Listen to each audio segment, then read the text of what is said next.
What's up, peeps? What's good? What's going on? Yeah, Patriots! What's happening, everybody? Good to see you all tonight on this wonderfully frozen evening. Oh, lordy, back to reality. Oh, there goes gravity. Oh, okay. Let me say hello to you guys right away, because frankly, I don't think there were. Let me see. Was there any? No, I don't think there were any. If there were any new subscribers to call out, they were just anonymous, but I don't think so. So yeah, and if there were any anonymous, well, welcome. I suppose welcome. Also, I didn't get notifications of any promos for Carl Lee, Mike, Stingray. And it's been a hellaciously busy day today, guys, so I did not have time to check on YouTube. So if you did, I'm sorry. But no promos tonight, not even Nicky B. Nicky B didn't send me anything. But I missed Friday's show, obviously, because I was away. And so therefore, I would just like to assume that Nick will be back this coming Friday. And if so, for those of you who still don't know, I'm talking about Nick Barucci, a.k.a. The Baruch, who has a show, The Original Art Experience, right here on YouTube at youtube.com/theexp, every Friday at 7 p.m. Eastern, 4 o'clock Pacific.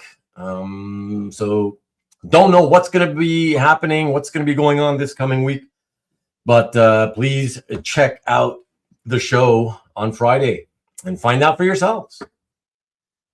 All right. Oof. So tons of comments flowing in, tons and tons. Let me jump in and say hello. And I appreciate you, Tom. Thank you very much. Appreciate it. Look how quickly I typed that. Mikhail, what's good? I can't wait to hear about the cooks. I'm sure that's the only reason you're tuning in. You just want to hear about the Mexican experience, and that's it. And then you'll be out. That's good. I'll let you know. Evening, Hydra. I know that you're sick. I hope you feel better. Flu, I believe you're saying. CJ will be in and out. Good to see you, CJ. Sounds good. No worries. And hello to you as well, of course. And of course, what up, homies? What up? I guess so. I guess. Yeah, I guess so. I guess I ate a lot of Max food.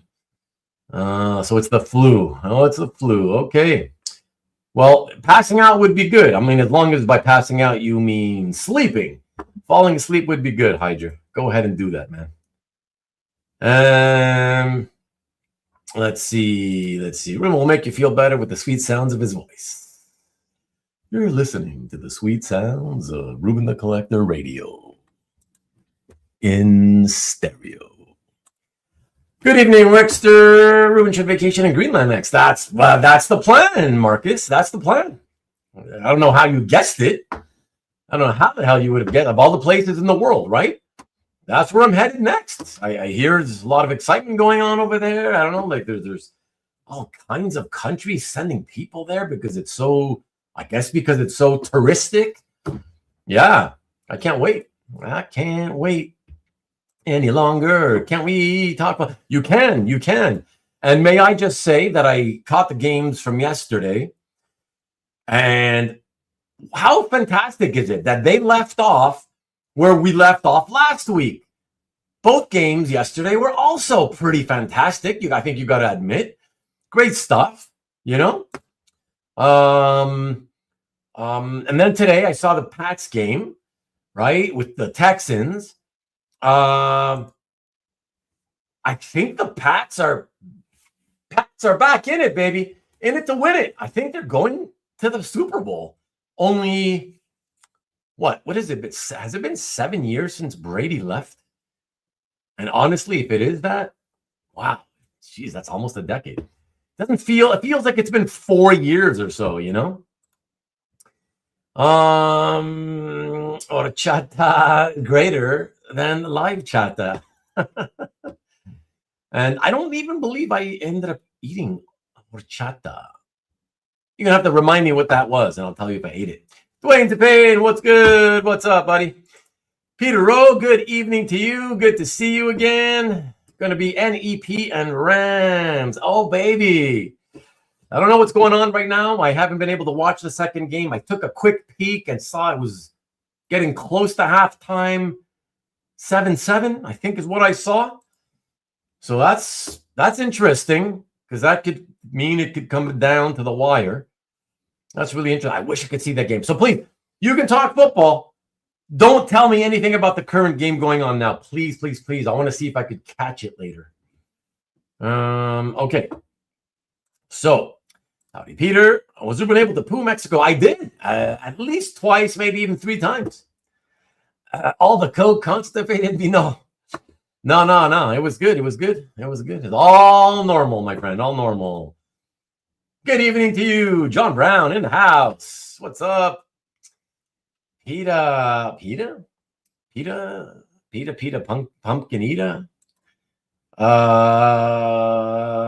Peter, they're calling you Pita now. I'll be there and hold it all. No. I never hold it in. It just didn't used to happen. What can I tell you? To the comfort of your own toilet. Thank you. I appreciate that, Darth Kavi. I appreciate that. It's always nice. It's always nice to be back. I always miss the comforts of home for sure. So it's good. It's all good. Back from Tequila Land. Yeah, I'm not really a drinker, so I didn't have any tequila anyways. But I indeed am back. Happy Sunday, everybody, from the Vivster. And she seems to think it's hilariously crying ass funny that we are back for some reason. I'm not sure why. I would say maybe found 5 pounds lighter, Marcus. 5 pounds lighter, not 5 pounds heavier. Well, if you're referring to the poop because you thought I held it in, then you might be right. But since I let it out, I would say I still did come. I probably came back heavier. Yeah, because all I did was eat and drink all the time, honestly. You know, I always said my whole life, I said the idea of these all-inclusive type in vacations, they never appealed to me for many, many reasons. That's kind of like one of them. Like, I don't want to be eating all day, you know? And all I did was eat and drink. I mean, drink liquids, you know, not alcohol, but like drink liquids, coffees and fruity drinks, just sugary crap. Constantly, even though I may not have been like thirsty or in the mood for it. Oh, I'll have another one, you know. So I'm probably 5 pounds heavier just from the food because I was eating more than usual and not exercising. I didn't do any exercise while I was I did do a little bit of exercise in that I played 2 consecutive games of volleyball. So, you know, that did get tiring actually. But really that's it, you know. So I'm probably heavier, but let's try to work it all off again now. Back to exercising tomorrow, I hope. And let me see. Who else is in the house? Well, Vivian, of course, as always. Thanks, honey. And Ian, the Jewish dragon himself, in the house. Ian, the wedding I attended in Mexico was a Jewish wedding. It was a Ashkenazi / Sephardic mix with the married couple. So yes, 2 levels of Judaism, if you will. And let me see. Also wondering what the playoff sports ball talk rules are tonight. Well, there you go. There you have it. Anything other than the current game being played, you can talk. Talk whatever you want. And who else do we got in the house? Happy Sunday to you, Alberto. What are the Ruben's thoughts about Bo Nix? Wow, what can I tell you, dude? It kind of ruins everything. To be honest, I feel like it ruins everything. Like, it really does, right? Because what an amazing season, right, the Broncos have had. And, you know, Bo Nix was pretty amazing in college. but he's also older than everybody because he stayed there for like at least a couple of extra years. So he's older, more mature. I think that gives you a kind of a bit of a head start. Perhaps doesn't always guarantee anything when it's, the NFL is a totally different animal than college, right? But yeah, listen, all I can tell you, Marcus, is yeah, it pisses me off because I figured, okay, if by some way they beat the Patriots, then I probably would have rooted for them to win it all, right? It's not to say that they can't win, but are they, what are the odds that they could win? Could they still win it with their backup? And their backup ain't that great. What, he's got a career record of 1-3 or 1-4. Hasn't thrown a pass in the NFL, I think, in 2.5 years or something.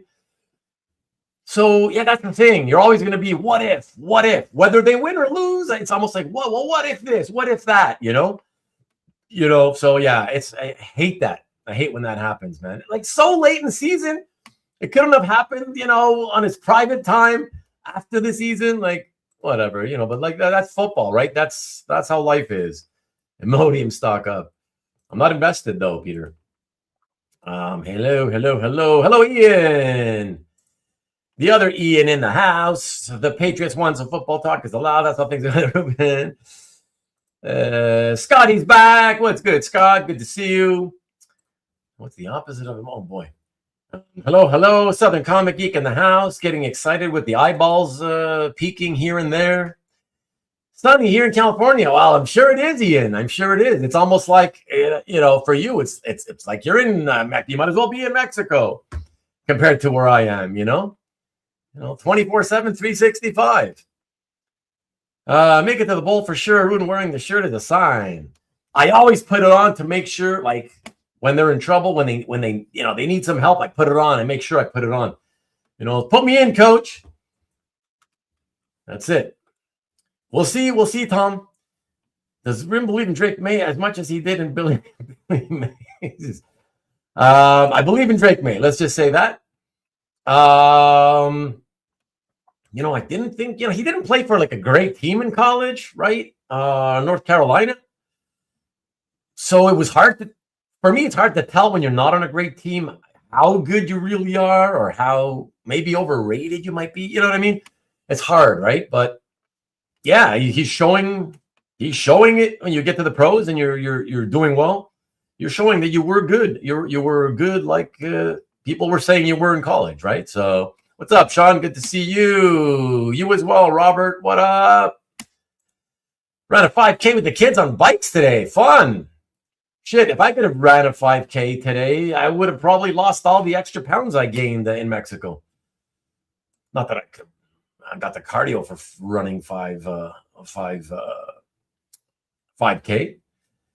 But that's awesome. Congrats, Ian. Let's see. Opposite of Modium is Fleet. We all know about their shows. Hellos back and forth to everybody. Generic promo of a weekly show. Nickelback. Still don't know a song from there. I know one song. I don't even know what it's called. Hey, what's up, Mike? What is up? Let me see. That was scary how you called it, Kavi. Where in Mexico was the vacay? Peter, I'm not really sure the name of the city. I was even asking people when we were there. Like, I was asking the driver, the Mexican driver taking us from the airport to the place. Like, I was like, are we in Cancun? Because we landed in Cancun and we drove like an hour and a half. But we weren't in Playa del Carmen.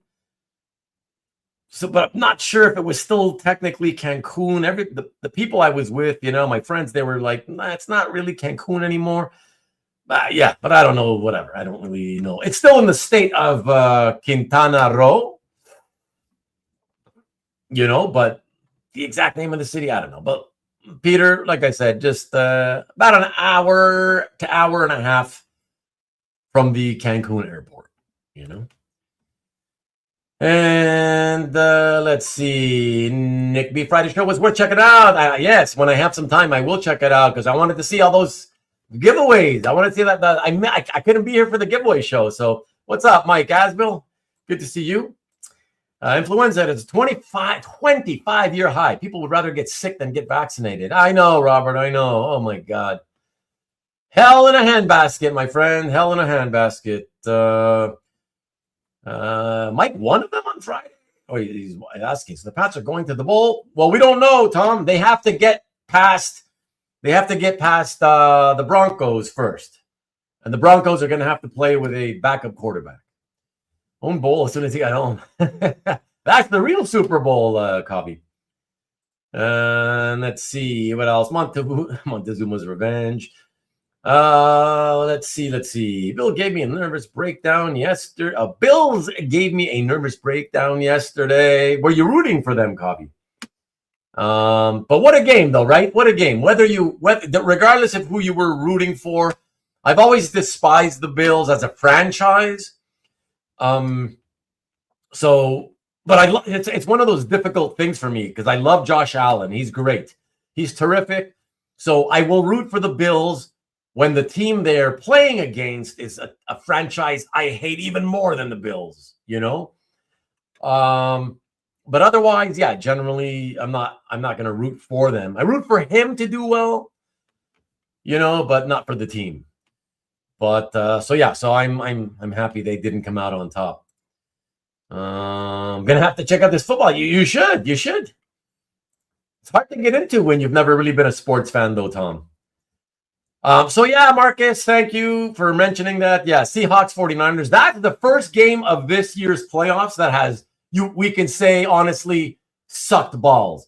I mean, even if you're a Seahawks fan, like, you know what I mean? Like, you're happy to win. Sure, you're happy to win.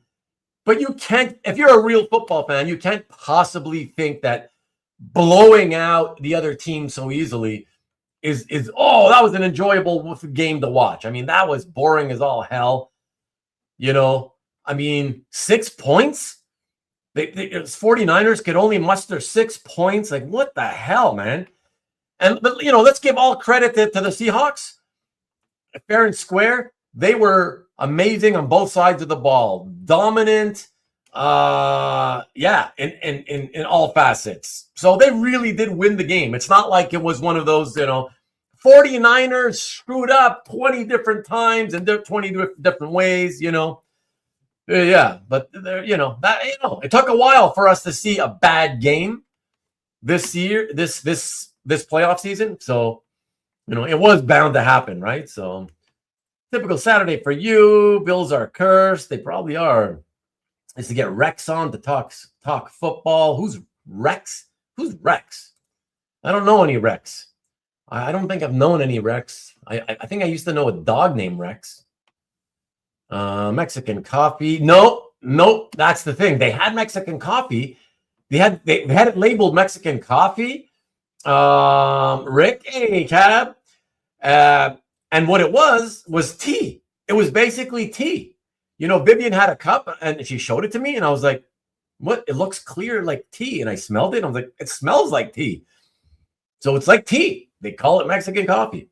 I just kept having at this in the lobby of the hotel, they had this little cafe and I kept asking them for mocha lattes. They were so delicious, and that's all I kept having. I just kept passing by there, and I'll have another mocha latte, please. And along with a little thing of ice cream. They had ice cream as well, and so I'd always have a coffee, and since that would make me a little bit hot, followed up with a little tiny bit of ice cream. It went well together. Just checking in, and thank you, Cab. I know you're gone. Well, I actually don't know because you always say you're gone, and then you hang out 15 minutes. But if you are gone or whether you're not, thank you very much. I appreciate the like. Take care of yourself. It is halftime. All right. Chicharrones for pigskin games. No, Sunday night football. I mean, it's kind of like evening night football, basically. Maki Poo Poo. Hello, my friend. What's happening? What's good? There it is. You see, there you go. Vivian telling you like I said it. Like it, but it tastes like tea and looked like tea too. Ruben made a deposit in a foreign land. I did. What's up, Goo? What's happening? Hola! Or do you mean ole? Nobody said ole there. Not even like the white foreigners who think it would be funny to say ole. Never heard a single person say that, which was so thankful. I was so thankful for. What's up, Philip? Did you eat some churros? You know what, Michael? No. And we never saw churros. They didn't have any, believe it or not. Isn't that interesting? You know, Mexico, tourism for white people. You would think that they would have had churros for sure, but nope, no churros. And how is the Taco Bell? You know what? Funny enough, no Taco Bell. I didn't see any Taco Bell there. Not even the airport. And can I tell you guys, for those of you who have never been to the Cancun airport, that has to have been the single most expensive food court that I've ever been to of any airport I've ever been to. Yeah. So we got there, and the way the timing, the schedule worked out, we were all starving, and a cold like wrap, you know, like a veggie wrap or something, you know, wrapped up, already made in the fridge, was like, in American dollars, it was something in the neighborhood of like $18. Like $18? Are you serious? The cheapest hamburgers were like $15 with no sides, right? So the trio would have been like close to $25. It was insane. Insanity. They had no McDonald's, a Burger King. Not that those places are cheap anymore, but I'm sure they would have been at least a little more reasonable. But no, they had just like they had two restaurants that were with the name from those famous chefs. What the hell? Wolfgang Puck. I think they had two different ones from Wolfgang Puck. They had another one from another chef whose name, another one of those TV chefs, but not Gordon Ramsay. And then they had a Bubba Gumps. They had a Bubba Gumps, but I wasn't really in the mood for that. Yeah, so whatever. We just kept eating whatever junk we had in our luggage and stuff, and toughed it out until we got back to Montreal. We went over it. I think. Well, I don't know the flight path, but I assume we went all the way down the East Coast, since it's pretty much a straight line down the East Coast and then slightly to the left. Once you've passed Florida, just slightly to the left to Cancun. Tequila equals tequila. Thank you very much, David. Good to see you. Appreciate it. Came back heavier because you were smuggling. Don't say that. Don't say that. They may be watching. It's free. You eat, drink a lot. Have to be mine. Exactly. I know. The first time doing that though, Tom. Remember, the first time, so it's kind of, I don't know. You just kind of do as the Romans do. It's like they're doing it. So yeah, everybody around you is just. We're kind of like following what everybody, all our friends, family were doing. So it's like, okay, so that's it. Destination diet, indeed. The drinks are free. I don't really drink much. Interesting. That's interesting. You got good self whatchamacallit. You're able to hold yourself back. That's great, Tom. Seriously, that's really good. No churros, makipupu. We stayed at the resort. Yeah, but you would think the resort would have had churros. I certainly would have thought so. All right, did you join in the horror and lift the chop? I did not. I had been asked initially of, hey, maybe we could use you. You look strong enough. We can use you. And I was like, well, let the closest family members get in there first. If they need me, of course, I'll get in. But, they didn't need them. It's, as you know, it's very difficult to get too many people in there to grab the chair, right? And so, yeah, so they managed, so I wasn't needed, you know. So I just watched and took pictures of the horror, you know. So it was fun. Big at Disneyland and Universal. Yeah, they're big everywhere. Every amusement park, you know. Drew Brees in game shape. Philip Rivers is available and warmed up. Yeah, they're not. They're going with Jared Stidham for sure. For sure. I'm almost positive. It's got to be, nobody's there. You know, they can't get anybody to suddenly play some new person. There's no way. Even as smart as many NFL quarterbacks are, and by smart I mean, the ability to learn the new language, the terminology, and the plays, even on a limited playbook that they'd be given, even they would not be able to do it and be thrown in on a week's notice. So yeah, that ain't gonna happen, man. Jared Stidham is the man. I'm thinking he's the backup. Put me in, coach. That's what's gonna happen. You know. No, Carlos. What's up, Carlos? No. That's the only one you cannot talk about because it's currently on, and I want to see. I don't want to know what happens. I want to be able to try to watch it later. So that's it. And so Kavi put up what? Clouds and rain. Is that what that is? Cloudy and rainy or snowy. Third day of snow this week. Yeah, we came back. From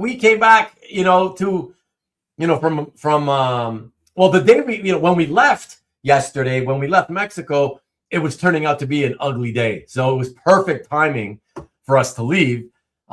Still, though, I would rather still have had that rainy weather than the hellacious, snowy, cold, freezing,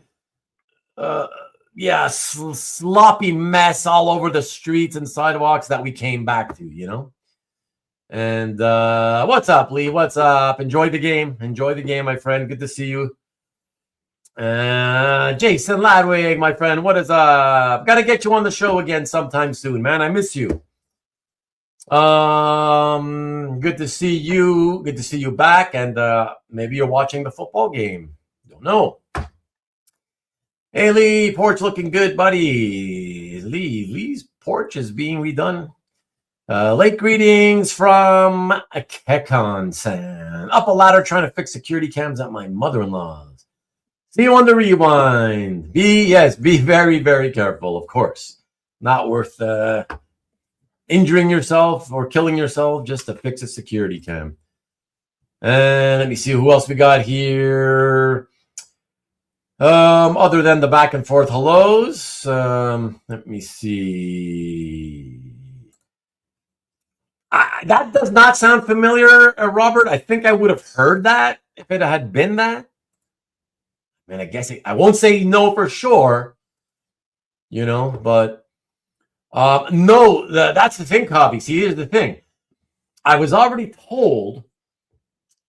given the rundown of how it works at the Cancun airport. That's where they try to nail you. And so I already knew what to expect. And it's like, once you get past these car rental places, you got to go past that, walk past that. And then you're going to see these people that look official lined up against both sides of the wall. And they come up to you and they say, what the group are you with? Right? To make it sound like they're the person who's there to kind of pick you up kind of thing. Those are the timeshare salespeople. And I already knew that in advance. So I made sure I told the girls, once we see them, you just ignore them. Say, even if they get in your face, you say, I'm good. As soon as they start approaching, I'm good. Thank you. And just keep walking. And that's it. So yeah, we evaded them easily. So it was awesome. And Philip also thanks Marita. Yeah, I don't know. Pop again to drop a like. Thank you, Mark. I appreciate that. Sorry you can't stay. I did not go to Chichen Itza, but I did go back in 2007 when I first went for my previous wedding. The only other time I went to Mexico, Rick. That was hellaciously hot. And I went at around the same time as this year, maybe within 3 weeks or so. And boy, at Chichen, I don't know how it works there, but like You take a little drive, I don't know, 30, 40 minutes to Chichen Itza. You know, we were on that trip, we were staying at Playa del Carmen, right? And then 30, 40 minutes bus drive away to Chichen Itza, and the sun was, believe me, Playa del Carmen's sun was already hot. But at Chichen Itza, when we see the pyramids there, holy shit. And there was not a spot of shade to hide from. Wow. The most blisteringly dry, overpowering heat I've felt in my life. Thank God I did not feel that again on this trip. That was bad. But it was a cool place to look at, of course. It was cool, but no, not this year. This year, what we did instead for a go away, an out of town excursion, if you will, what we did is we went to swim with the turtles. Can't remember where we went. Can't remember the name of that place either. But it was, again, you drive around, I don't know, 40 minutes away or something. And we just went into the ocean there and snorkel. We put snorkels on. And yeah, they kind of just took us to swim with turtles, you know, just looking at the turtles that were in the water or whatever. We swam out pretty far, like it's a few hundred meters, we thought it was exhausting. It was really exhausting. But fun. Yeah, it's fun. A fun little excursion to do. So yeah.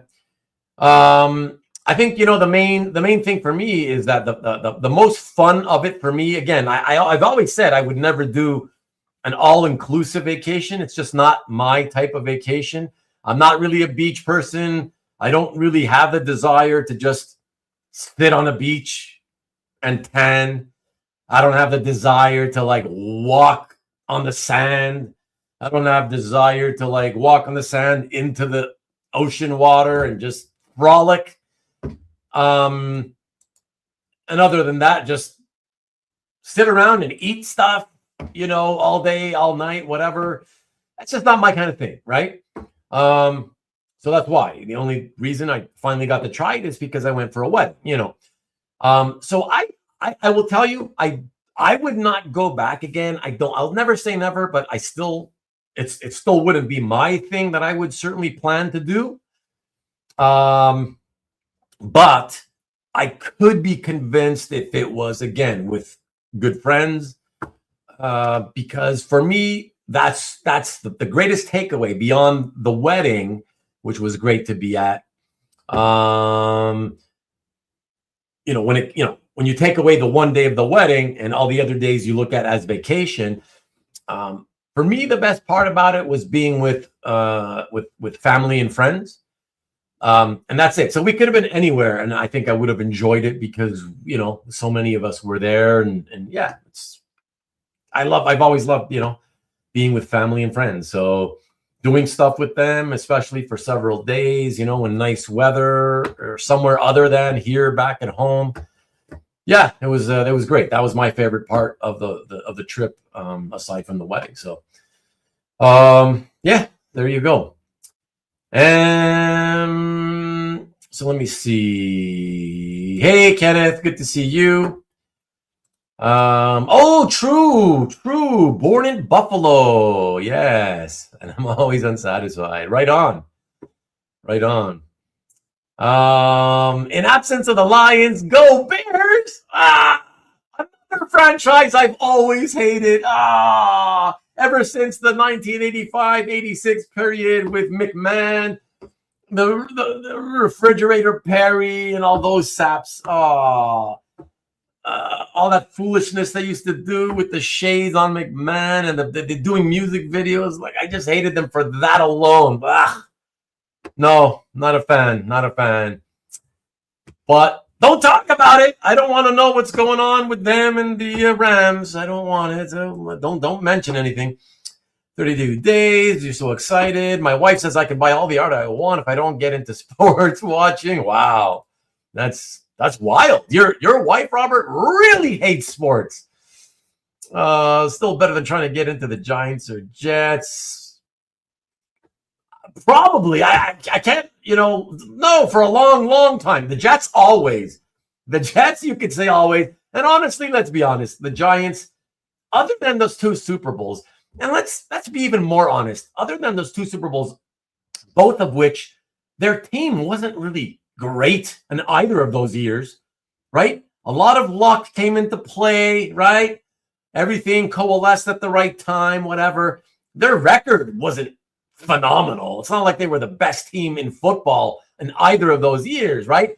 So you take away that, they haven't really been good for decades. Like how many good years have they really had, you know?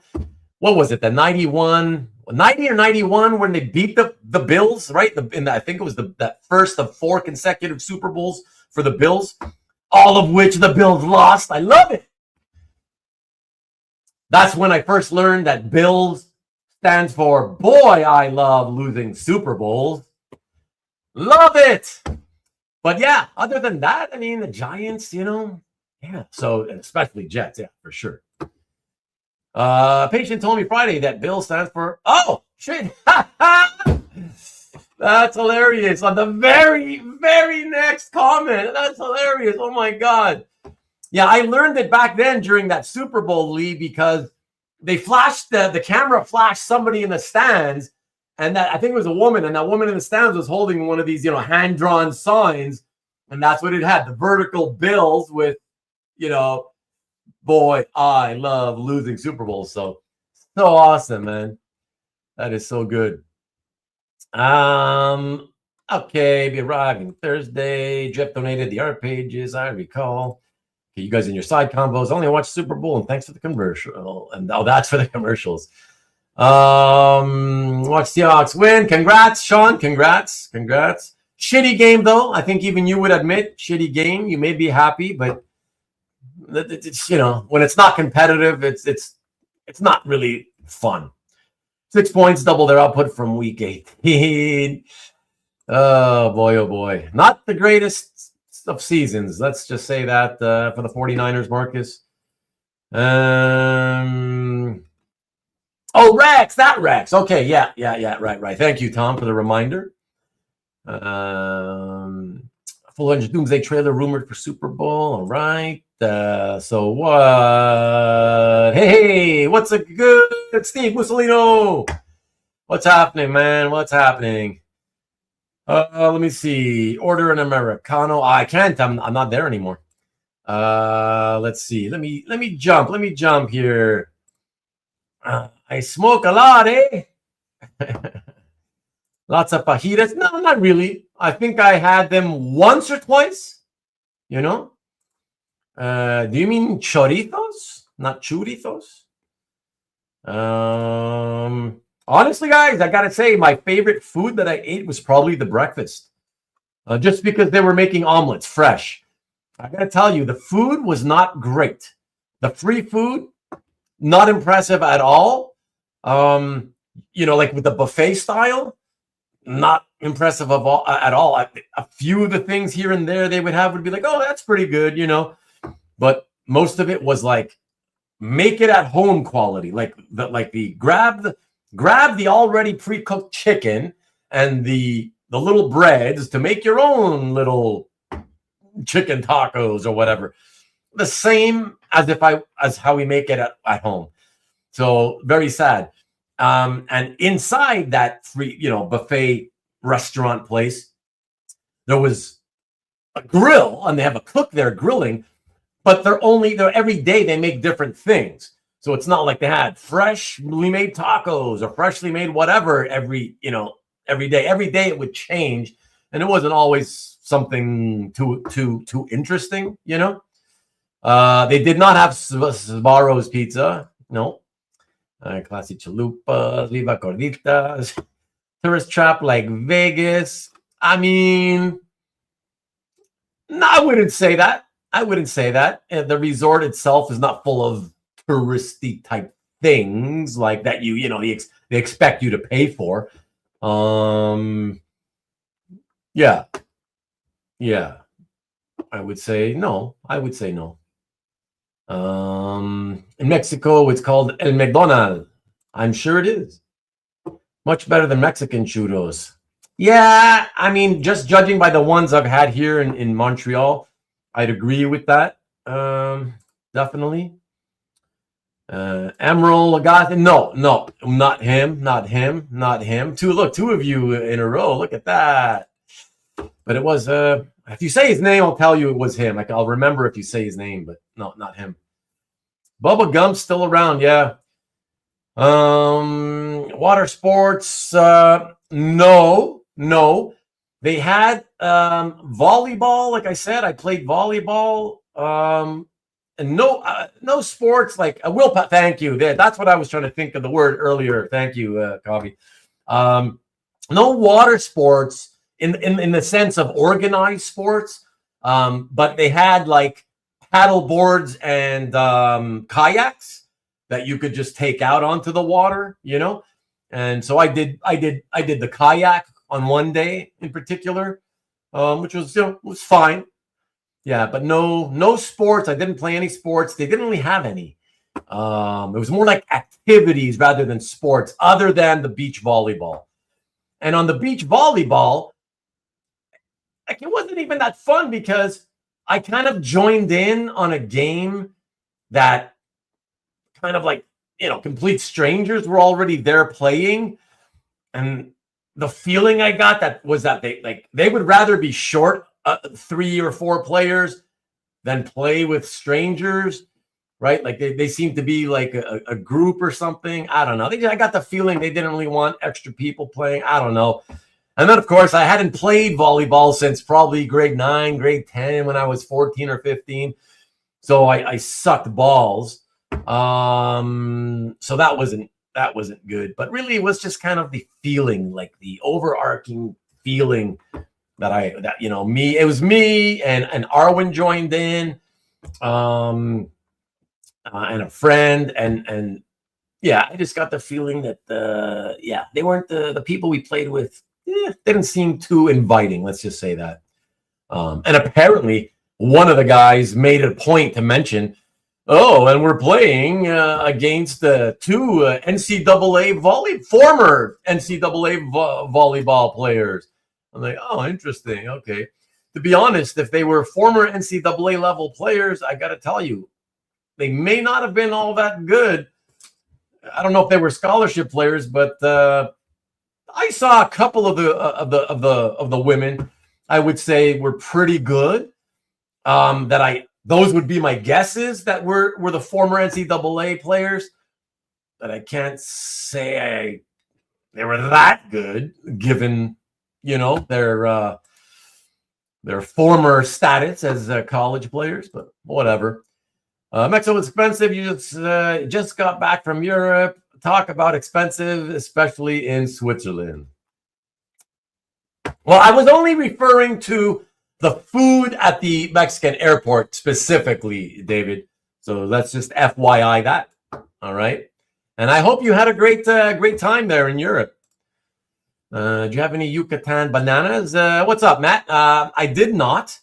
I can tell you you can. So I don't know if you mean just the only banana type stuff they had was they always at the buffet they always seem to have fried plantain.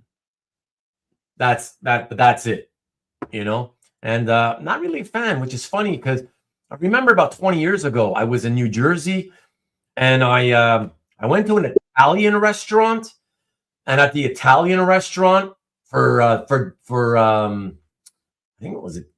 think it was considered a dessert on that menu. I can't remember.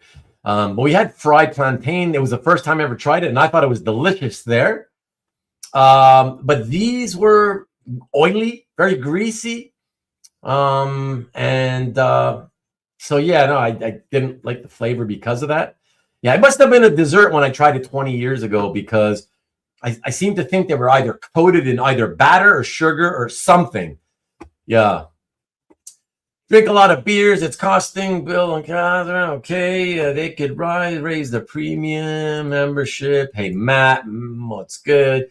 Hey, Steve in the house with his kiwi. What's up? Let's see, who else? Did this make you want to do more plane flights? I mean, not really, because it was frustrating to be at the airport so damn early. God, it was awful. Being at the airport early on the way there, early in the morning. I only got like 15 minutes sleep. So I stayed up at night, and then the next morning had to leave very early. I was on 15 minutes sleep. It didn't work out well. That was awful. Yeah, and then on the way back, we left and probably got to the airport like 3 hours early. It's like, it's not for me, man. I'll never enjoy air travel. Let's put it that way. Good day, everybody. Matt of the Endless is in the house. Good day. There, Jason. Okay. The Rubens accent will get him stopped in Minnesota. I will not be going to Minnesota anytime soon, just to be clear. I don't know which is worse these days, Minnesota or El Salvador. You know? What's up, John? And let's see. All right. And everybody, I should let you know, I'm going to be finishing up the chat. I'm going to try to skip some here. And shortly, I'll have one of you pop in. Maybe even more. I don't know. But I'll certainly I'll be having somebody pop in and hanging out with me. So that'll be fun. Looking forward to that. And let me see. What else? Let me try to catch up a little faster here. I will try to catch only comments related to my trip. Yes, indeed. The timeshare avoidance tips came in handy indeed. For sure. I was happy for that, because I could see how they could trick you if you weren't aware of that, you know? And Stanley, I did not. The only alcohol I had was one beer. I try not to drink alcohol and typically only have maybe a beer or two in any given calendar year.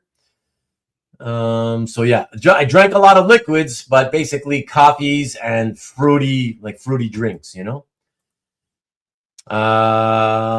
If you're talking to me, Marcus, there were no zingers.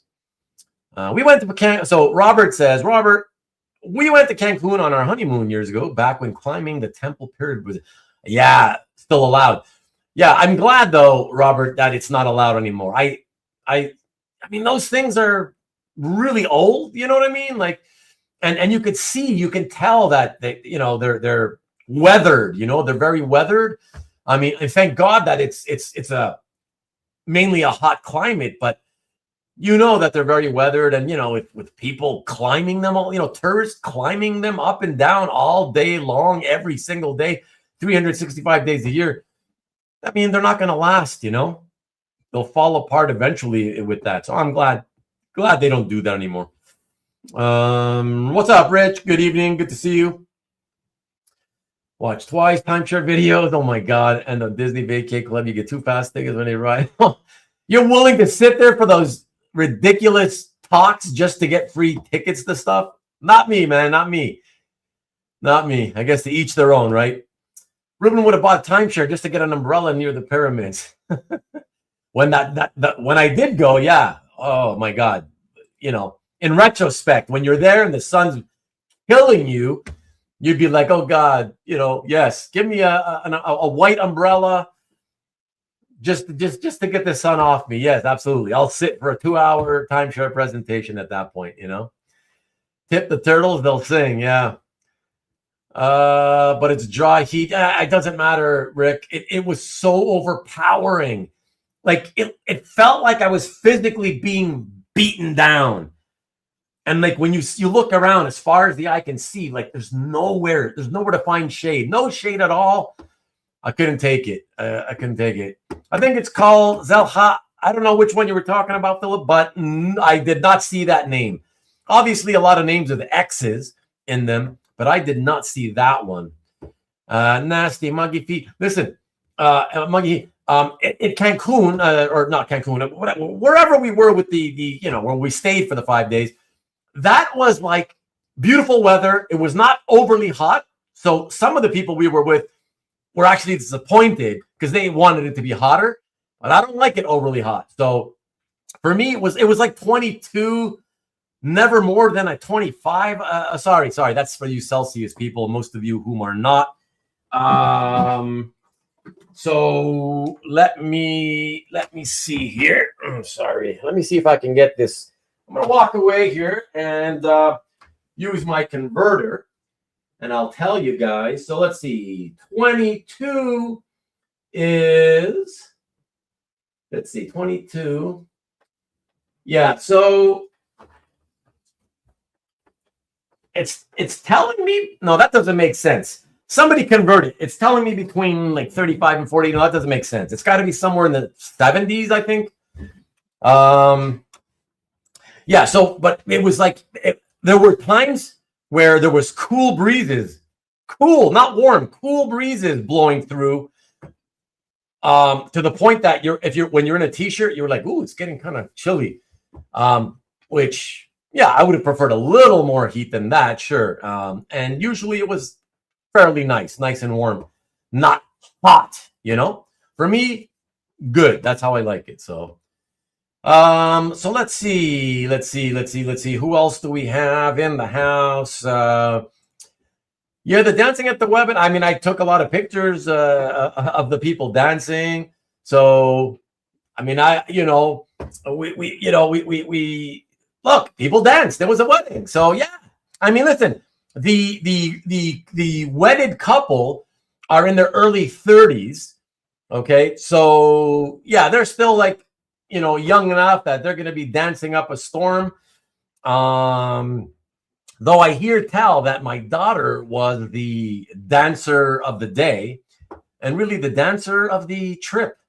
But yeah, the younger, the more energy you got, right? So yeah, Bud Rucker sounds like it was a great, even if you're not preferred vacay. Yeah, no, exactly.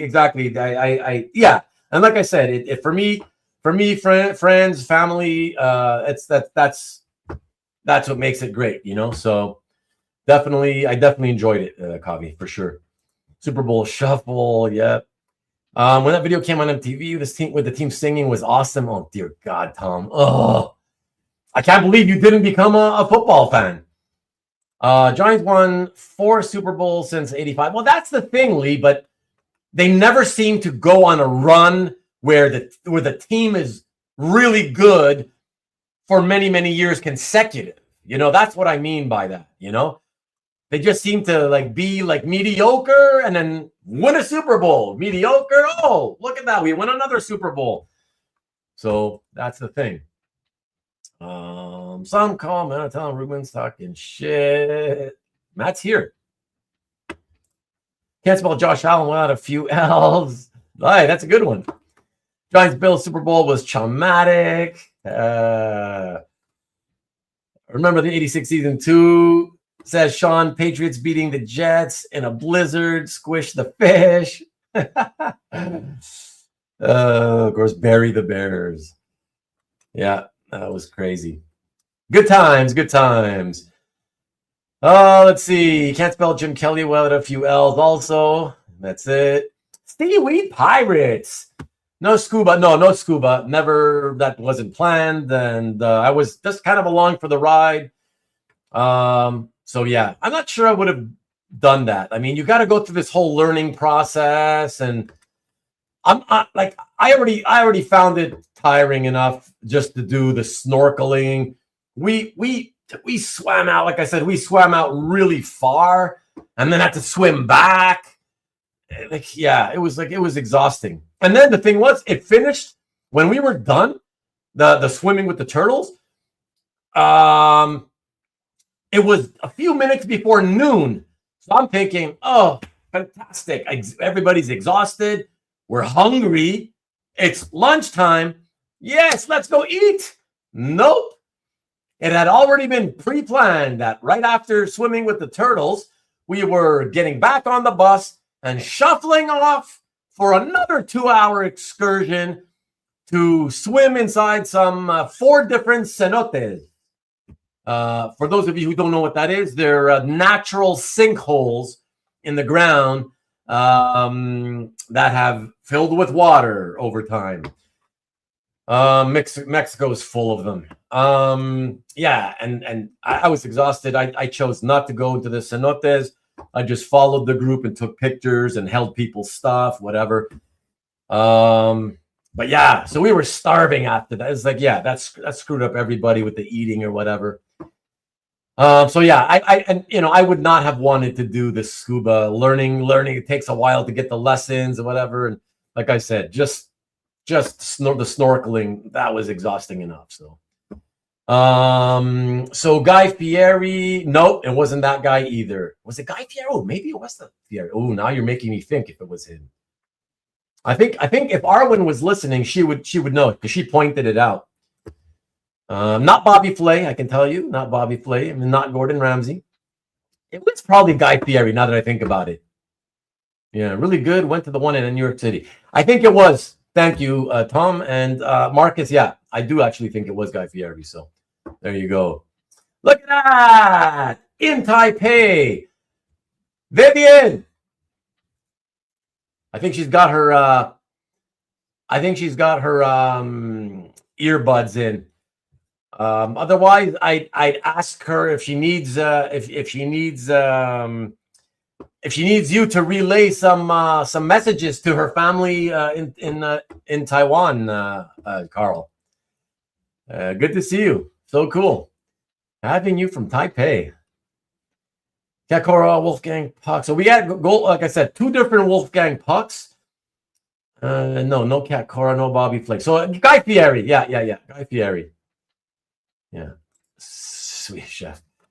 Could you imagine if Joey Chestnut opened a competitor to Nathan? Sounds like the start of a John C. Coming.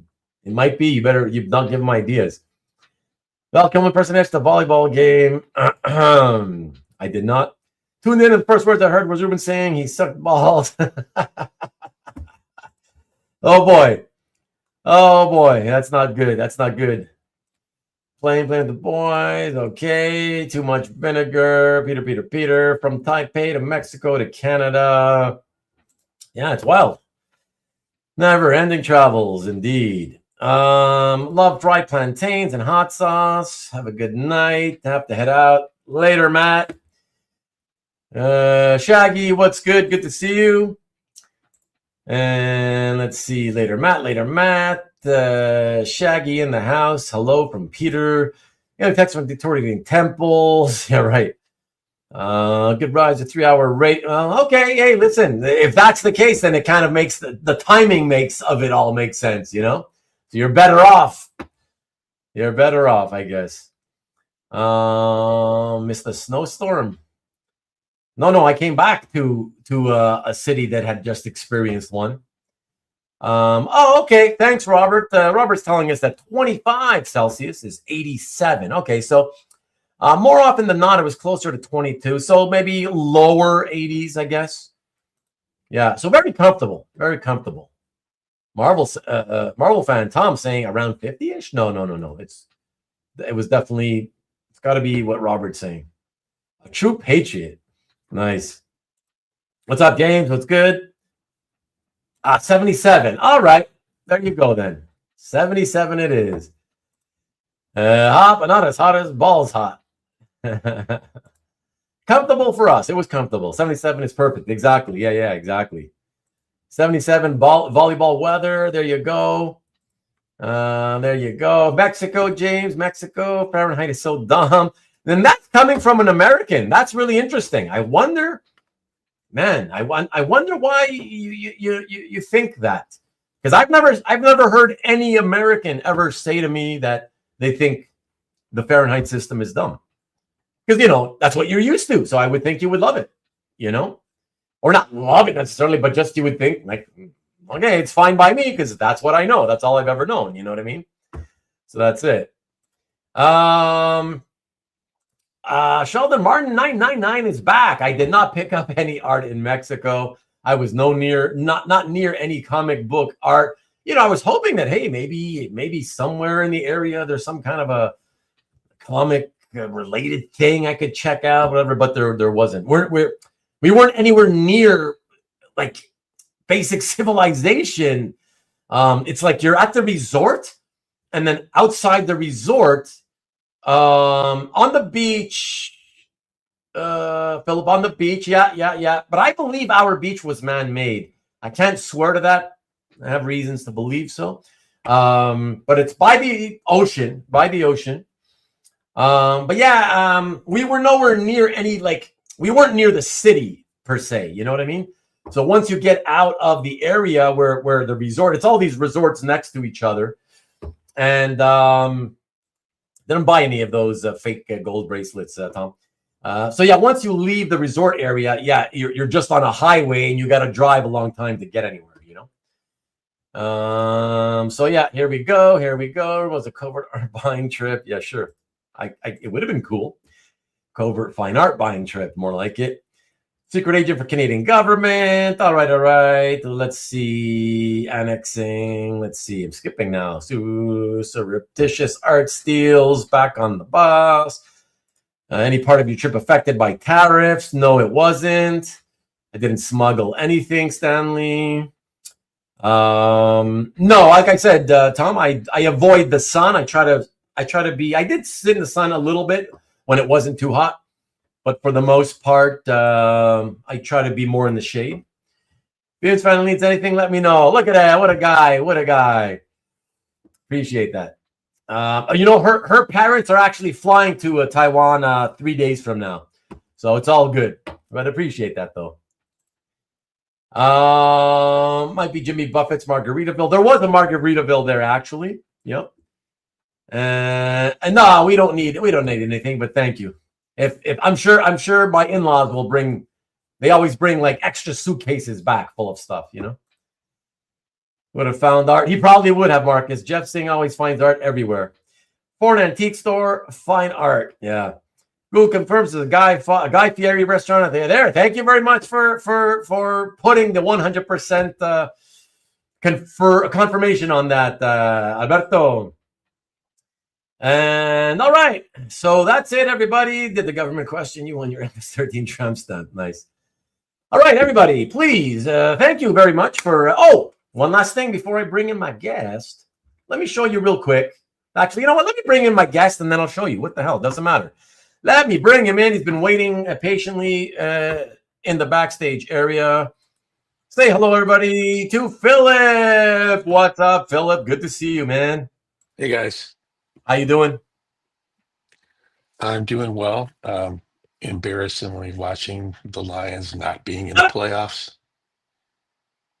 Don't say anything about the latest game. I'm not saying anything about the latest game. I was just saying that the Lions are not in the playoffs. So okay. I'm not happy. Yeah. No, me too.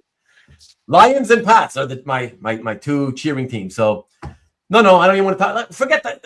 What do you mean, like not even in the playoffs? Like, what a crap end to this season. Like, really, what a crap season. Like, it seemed to be going well at the beginning, and then you thought it would be. I mean, not the first game against the Packers. That was kind of maybe that was a sign of things to come. I don't know. But in the end, very disappointing season in general, right, Philip?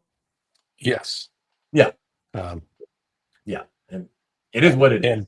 People are starting to wonder here whether or not it was Ben Johnson and not Dan Campbell that was behind their success. So we'll see. Yeah, we'll see, man. Hey guys. You know, we'll see what happens next year. Let's hope they can right the ship again and not go back to the usual days of the crap Lions. So. So guys, I got a few pictures to show you. I know you guys wanted to see a few pictures, so I'll show you. It is not answer Kavi's question. Why would you make somebody wait that long and just instead of bringing them on? I think he wanted to get through all the chat comments that you guys kept piling on to. Thank you. That is exactly the thing, Philip. Exactly. And also, I thought, well, you never know. I do want to get through, and if I bring in my guests before I get through that, I'm like, oh, they might derail me, and then I get off course, and then I'm going to want to get back to the chat, So I figure, let me just do my thing, and then eventually, okay, let's start. I mean, there are a few like comic art related things we could talk about if you wanted to, but yeah, for sure. I'm happy to do so. Let me finish Mexico talk.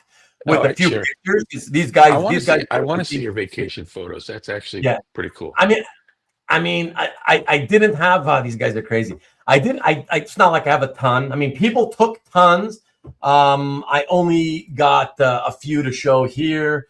So yeah, so let me cue these up. Where are they? All right. So here, let me put us in I guess this view, or maybe this view.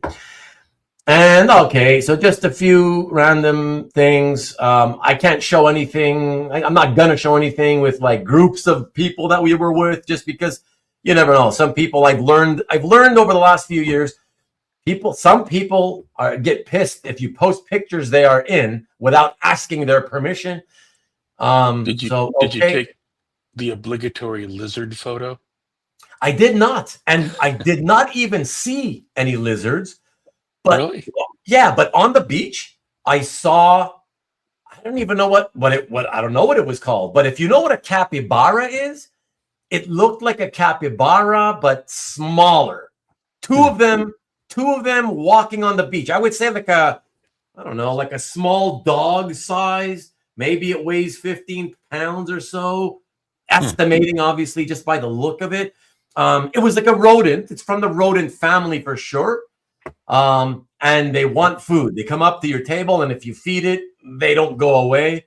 Hunting for rotting fish on the beach or something, or just tourist droppings. Yeah, I don't know. So, anyways, FYI, guys, I'm gonna skip your comments. So I see 11 more comments since I went to this view. So don't comment if you don't want to get your comments skipped. All right, so let me take a look. So I'm only showing just from stuff from my immediate family, whatever. Just a few things here. Okay, so me and Vivian, and this is a bit posed because I was kind of lying there myself, just chatting with friends, and then Vivian came over near us, and I said, okay, let's just take a quick picture. Just come in, and kind of hard for both of us to fit into that thing, so that's why we both are kind of like awkward and stiff looking. Whatever, but there you go. At least you get to see what the beach kind of looked like. This is the follow-up to that. There you go. And then you guys wanted to see me eat authentic Mexican food.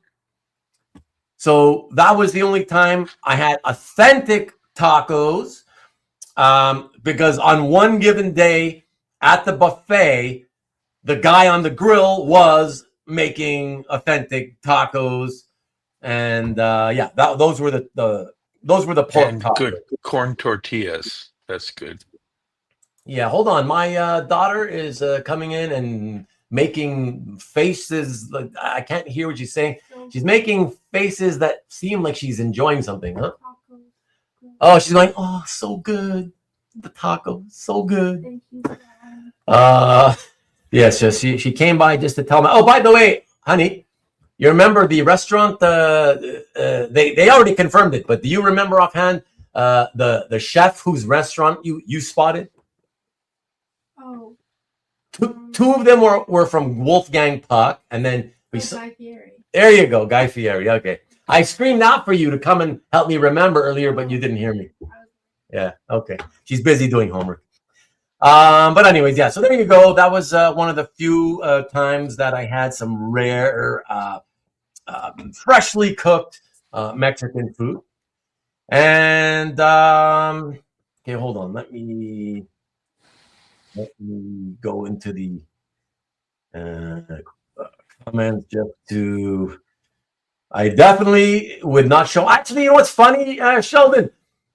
The bathing suit I wore, which not pretty, but I only bought it. Nobody in the middle of winter here sells bathing suits, so it was hard to find one. I had very little choice, and I didn't like the one I had to buy, but I had no choice, so I bought it. And it was a Speedo brand, just not the banana hammock style that you are thinking of. Yeah, trust me, I would. No, yeah, no, I would never do that. It was like a surfer style. Yeah, longer legged to the knee kind of, thing. Beach rats, yeah, nice. That's they were not the chupacabra. Maybe they were barbecue chupacabra.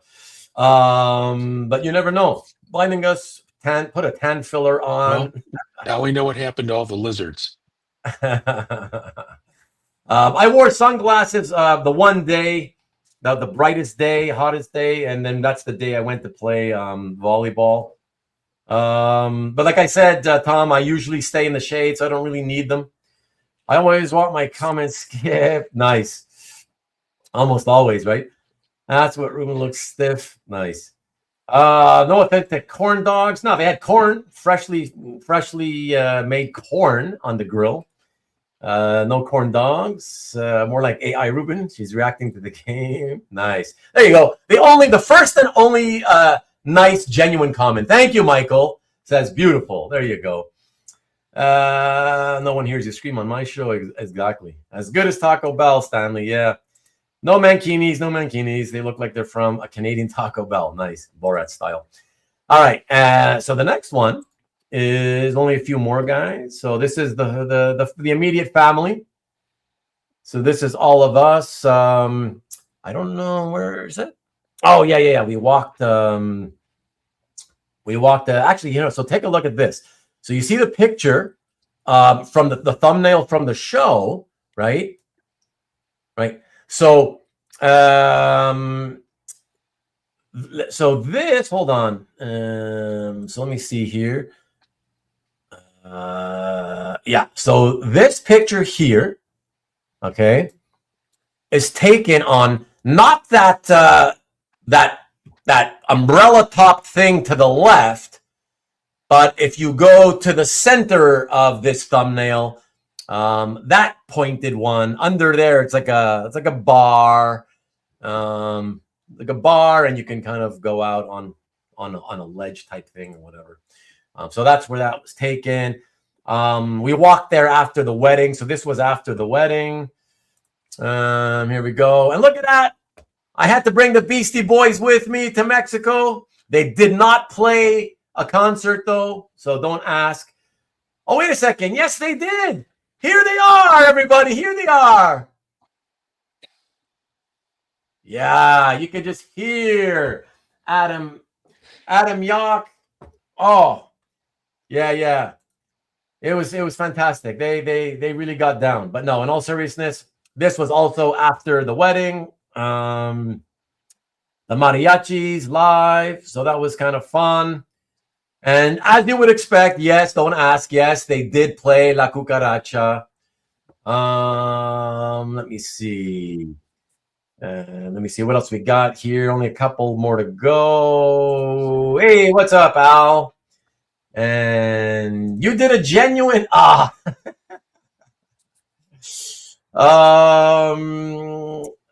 we go. Thank you, Peter. Thank you. And let's see. I did like the tacos. I enjoyed them, Michael. I enjoyed them. Lovely family photo, says Kabi. Thank you. Appreciate that. Thank you, Al. I appreciate that. No sleep till Cancun. Yes, sir. Thank you. Thank you, Tom. Appreciate it. Thank you. Mike D has let himself go. I know. What can I tell you? I'm old, right? Hey, we all get old. Nate, that's funny. Al, your son loves the Beastie Boys. So cool. For a 9-year-old, that is really cool, actually. They you know what? They didn't play La Bamba, Marcus, but one of these live music singers that they had in the lobby of the hotel every day. There was always at night. There was always some live music for like an hour or two, and one of those people did play La Bamba.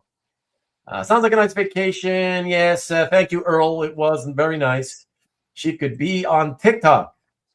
Yes, Al. Yes, Taiwanese to be precise. Taiwanese. All right, a couple more to go. Here we go. So yeah. So this is a good longtime friend driving a golf cart. Those are my left leg and my right foot in the running shoe. And we are following other friends in a golf cart as Vivian rides on the back of the golf cart, terrified for her life, holding on, as you can see, with both hands to the railing. If you could only see the expressions on her face, it was hilarious to watch. The carts were probably not going more than 15 miles per hour. I will say it was maybe a little bumpy from time to time. There were a lot of speed bumps, but really nothing to get worried over. But yeah, she was terrified. So there you go.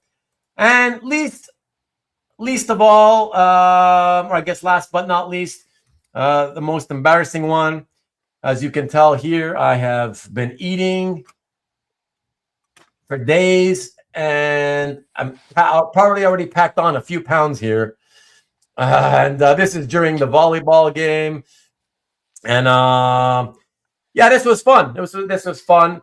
But what I really hated about it, and this is why I think it was a man-made beach for the resort, is because, yeah, the sand was, as you can see there, everywhere you went, the sand was just like that, very compacted. It wasn't a typical sandy beach where your feet sink into mounds of sand, loose grains of sand. It was just compacted like that. And even with my water shoes that I had on, it was hard as hell. That ground was hard as hell. I mean, I don't know how the other people, most of whom did not have any shoes, they were barefoot. I don't know how they did it, but it was killing me. Anyways, I just thought this was a really cool picture my good friend took, just because of the perfect timing of as I threw the ball in the air about to serve. So I was like, oh, that's a pretty well-timed picture. So thought I'd show that. And that's it, everybody. I mean, there's, everybody else took, thank you, Philip. Thank you. Everybody else took pictures. Obviously, there's probably hundreds around, but that's all I could kind of muster that didn't have other people in the pictures. And I did this in like the last hour before I went live tonight. So yeah, that's about it. So last few questions. Thank you, Al. Appreciate that. Fight for your right to Speedo. Love it. Nice, man. Had to check out for a bit. Back on. Cool. No worries there, Carl. Hitting the links. Can you do donuts in those golf carts? I mean, I would have loved to. I did take it for a spin, but always with passengers. And I did tell them I was going to try to do donuts or some kind of little maneuvers. But yeah, they didn't obviously want me to, and I thought, okay, I better be nice. And no, we just drove it around to go around the neighborhood, just to go to different restaurants, to try restaurants outside the resort. Oh, so you traveled outside the resort in the golf carts? Yeah, but it was still on the whole sort of resort island. You know what I mean? So you're getting out of yours, but right next to it is other resorts, side by side. Yeah, exactly. I was just remembering when my wife and I went to Cozumel, and we took a Jeep around the island. So, a Jeep! Wow, that's pretty cool. Yeah, that's cool. No, we didn't go around the island. It was just kind of in what I would call around the neighborhood. You know what I mean? So not too far. We drove like we never really drove more than like 10 minutes away. In any direction, kind of thing. So I did not go scuba diving in the caves. We went to those caves into the cenotes, Al, but it was only with snorkel gear, not scuba. Nice extension on the serve. Yeah, I appreciate it. Not bad for an old man who hadn't played since he was 14 or 15 years old, I guess. Fun times indeed. Dad bod, yes, sir. Amazing picks. Thank you. So happy that you and your family enjoyed Mexico. I appreciate that, Al. Thank you. John says, I feel like the guy in the plane sitting next to a proud grandpa showing me his grandkid picks. Thank you. Lovely family. Thank you, Steve. That guy, because I'm literally next to him while he's showing me. See, nothing to be ashamed of, right? Appreciate it, Steve. Great trip. Thank you. I appreciate that. Yeah, I appreciate that, Kavi. Thank you. And thank you, Rick. I appreciate that. For those of you just listening on Rewind and not watching, just people thanking me and telling me that for showing them pictures, and glad that I and the family had a great time. I hope you have a great vacation next month, Tom. That'll be cool. No golf carts outside the village. Apparently not. We had the golf carts outside the village. Where are you going, Tom? Okay, so everybody. Sorry. What did I just clicked on something, and so sorry, everybody, just for a moment, something weird changed. Okay, thank you, Al. Thank you. Corrected himself. He did mean snorkeling. Tuning in now that the vacation photos are done. What's up? Good to see you, Mickey. And look at this guy. Wow. I'm going to have to remind my wife at 1 hour, 21 minute mark to check out Vivian, check out the 1 hour, 21 minute mark because Al posted some what we're going to assume is legible Chinese writing, but we'll find out. We'll see. You know, I got into and got out of one of those iPhone adventure games where you build up a civilization and you get into an alliance yeah, sure. and all those things. Yeah. So for those who haven't done that, they have an alliance chat for all the parties who are together, and they're from all over the world, and they type in their native language, and there's a little thing you Translation can button? click. It translates it using Okay. AI. Oh, And cool. the funny part was I would type in typos so often, they would use the translator button and it would fix my typos. It would fix it, the typo? Yeah, apparently. Okay. Interesting. But I found that cool that we could converse using the translator from anybody, any language, and there was people using Farsi and Arabic and Korean, on and on and on. So That is really cool how far the technology has come, you know. so And I'm I will wondering say, eventually they'll bring it to this type of situation, maybe at some point. yeah, I will say also that over the years, online translation has gotten a lot better. They've made really big improvements, you know. So that's really cool too. So yeah, the last question, and then we get off the whole Mexico trip. Do I feel recharged to get back to work? I'm not. I don't feel recharged. No, because we got back late last night. Starved, you know. Not much food in the fridge because we emptied it, you know, before we left. And then today I had a lot of things to catch up on, and you know, you got, you know, a lot of clothes washing to do, clothes drying, clothes folding and putting away. Right, that's one thing. I still got my water shoes full of sand and salt water. I cleaned as good as I can, but I gotta wash those. And then okay, online, I got, I don't know how many, I don't know, like 100 emails to take care of. So I got that to do, and then all of this going on. You know, some of which, of course, has to do with people, artwork deals, new people, potential customers I've never dealt with before, emailing me through the website, asking me about certain things art wise. I haven't been able to get back to them. So I feel very stressed because I need the next at least 2 to 3 days to just try to focus on that stuff and getting through it. So yeah, I don't feel recharged, Sheldon, but thank you for asking. And yeah, and now with that being said, everybody, thank you so much for hanging with us and you know, letting me say whatever I had to say and showing the pics about our vacation. Well, our wedding destination vacation. And now let us get into the show with other topics. And let's have a big hand for Philip. Thank you for dropping in, Philip. I appreciate it. And Philip says that there's different things to talk to. And I definitely would love to hear what you got on your mind, man. Yeah. Well, there's a couple of things. First of all, Sure. of course, you've got the Comic Art Fans Best of, which is, I think, that just closed. So people can talk about that. I found yesterday, if anybody saw this, Todd McFarlane was offering a page of Spider-Man published art as a giveaway as part of a sweepstakes if you buy one of his figures that he produced of Juggernaut.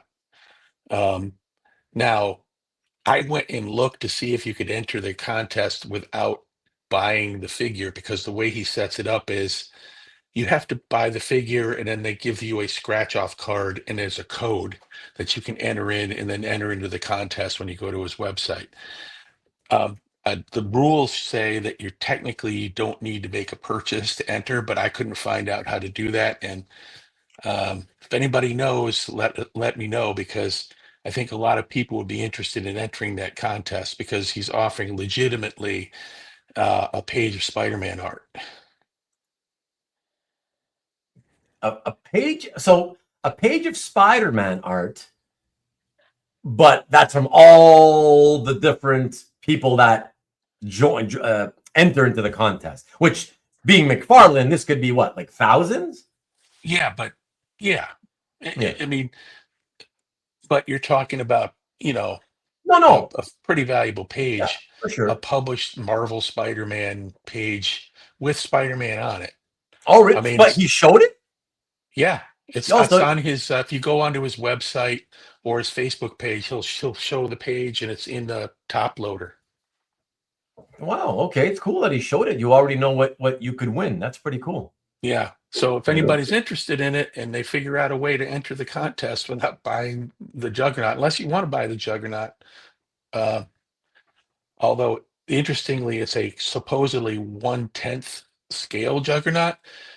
So I mean, how big is that? I mean, how big? Juggernaut's pretty big. Yeah, but even if but even if you think of Juggernaut as, I don't know, what should we call him if he was in real life? Hulk-sized. No, but like a 12-foot tall guy or something ish, whatever. Yeah. I mean, so 1/10, you're talking about 1.2 feet. So Yeah, I guess. yeah. I mean, obviously that's not how the scale works exactly, but yeah, whatever. Like it's something in that range. I've seen bigger statues for sure, but here, It's a cool statue if you like Juggernaut. yeah, look what Robert's saying though. It's illegal in the USA to give a giveaway where you must buy something to get a ticket. You're supposed to be able to send them a self-addressed stamped envelope to get a free ticket. Well, I that may agree be with true. you. Yeah, and you right. Okay, so Robert, just so you know, agree Philip with is a you. lawyer. And I looked on his website, and the rules actually state no purchase necessary, which is Oh, legally required. But they nice. do not give instructions on how to enter the contest without the code, and how to get the code without buying one of the figures. I actually sent an email to uh, their website and asked, how do you enter if you don't feel like buying it? It's a really cool statue, but some people may not want to buy it. How do you enter? And I have not received a response yet. So I'll let you know if I do. But um, if anybody knows, I think it'd be cool to know, because what the heck? It's like buying a lottery ticket, I guess. Yeah. And then let me know what you think about this. So Kavi says, is it still legal if you are paying for a physical item and the giveaway is an extra bonus? I mean, if anybody remembers when McDonald's would do those games, technically you don't have to buy a Happy Meal or whatever to enter the contest. You can still Right. enter it without doing that. Although those Monopoly game turned out to be a big scam, as everybody knows. Or maybe people don't know. It turned out to be that was a big, huge scam. But um, it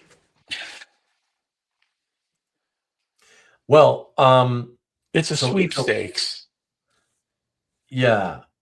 But So technically, I think he's supposed to be. You can't require somebody to buy the right. product in order to enter the sweepstakes. See, Robert's responding with that still counts as a sweepstakes. A free ticket path must be available. Yeah. Yeah. But again, all that aside, everybody, let's be honest. It may, like, even if whatever Todd was doing, let's say it was technically illegal. Do you honestly think like do you think it's so bad that like anything's gonna happen? I mean, he's just some artist guy, toy maker guy, trying to do some fun thing, to do a giveaway for fans. It's all in the name of promotion, sure, for him, but it's a fan thing for the hobby. At the same time, like, I don't know, would you be angry about it? Maybe you would. I mean, I guess some people who might be Todd fans, I could see getting angry because it's like, oh well, I'd like to participate, but I shouldn't have to buy what I guess is like a multi-$100 statue, Philip. I didn't look at the price because I wasn't interested in buying it, but I would Yeah. expect it's probably a couple $100 at least. Right. Yeah. So And I'm not mad at him or anything, but I'm just pointing it out. And yeah, sure. somebody might complain at some point, and he should Yeah. be aware of that. And he should probably make it a little easier for people to find out how to enter without um, purchasing the. And I get why he would be reluctant to make it easy, or because he'd want people to encourage people to buy the product. But Yeah. Marcus says you get in trouble with the government for that. I mean, again, if people complain enough, that I guess you could for sure. well, You know.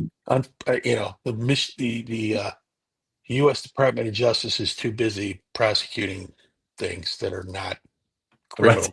crimes right now. So Right. Who knows? They got apparently much bigger fish to fry these days. You know. Yeah. So.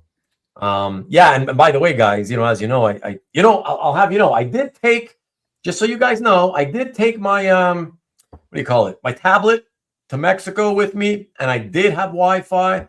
Like I was answering Tom, he's telling me hey, you should get through your emails at night.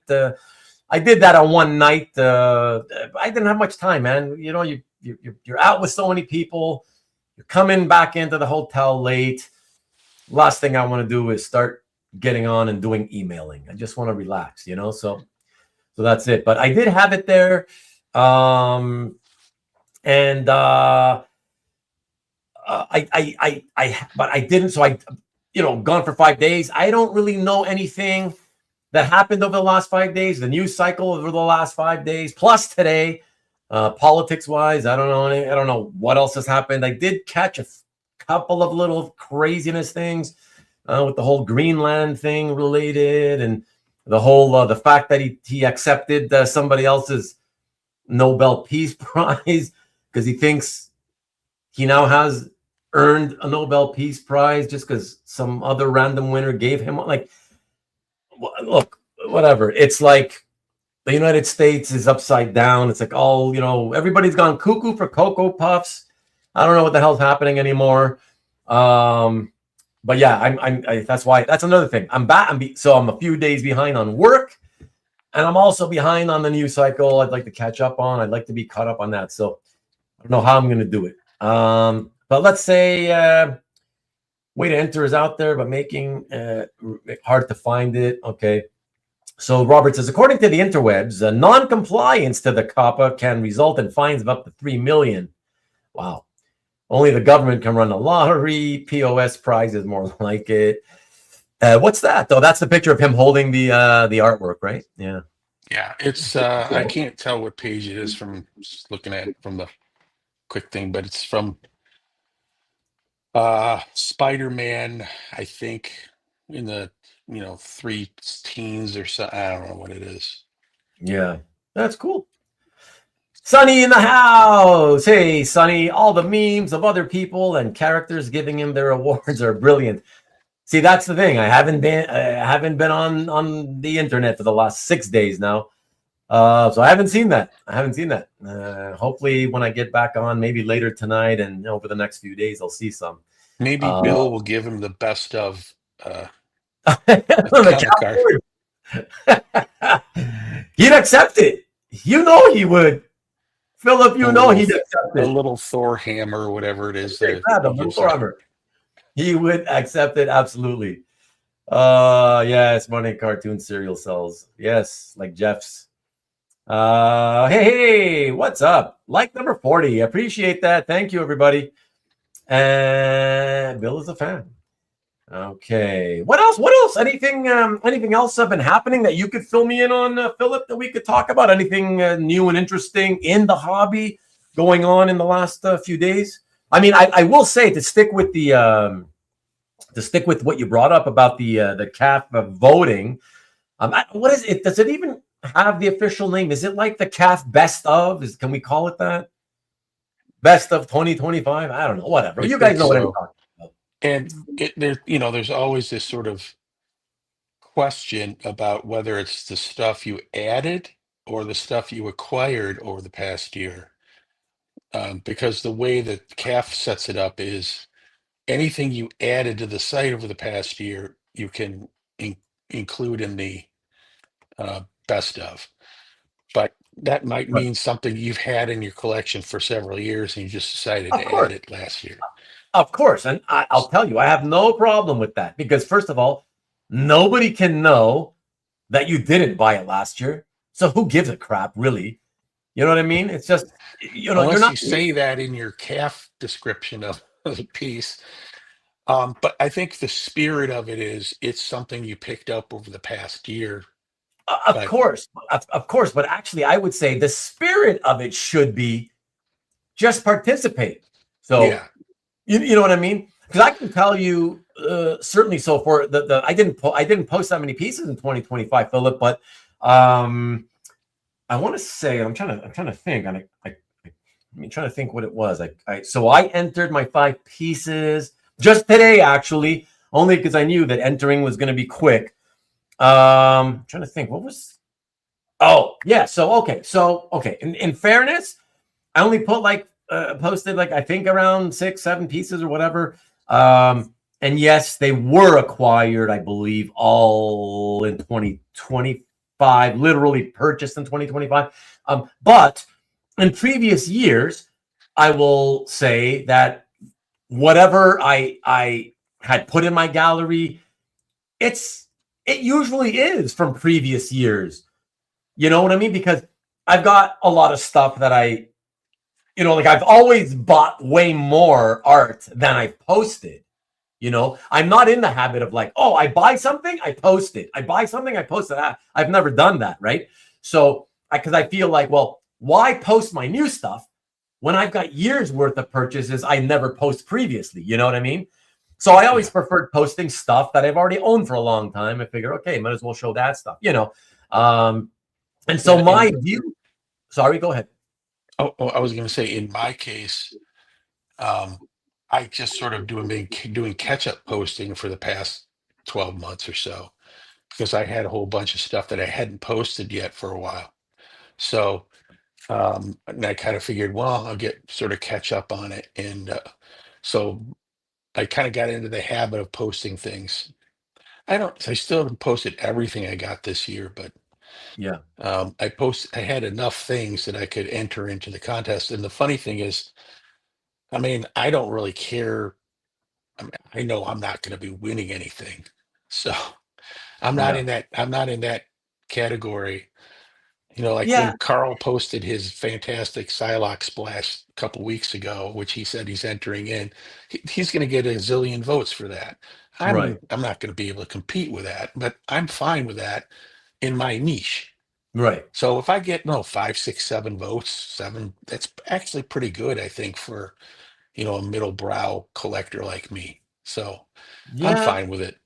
Like I said, it should. This is why I'm saying that, as you said, right? The way people vote, right? They tend to vote. Most people, not everybody, but I think the majority will vote. They tend to vote for things that happen to also be much more expensive.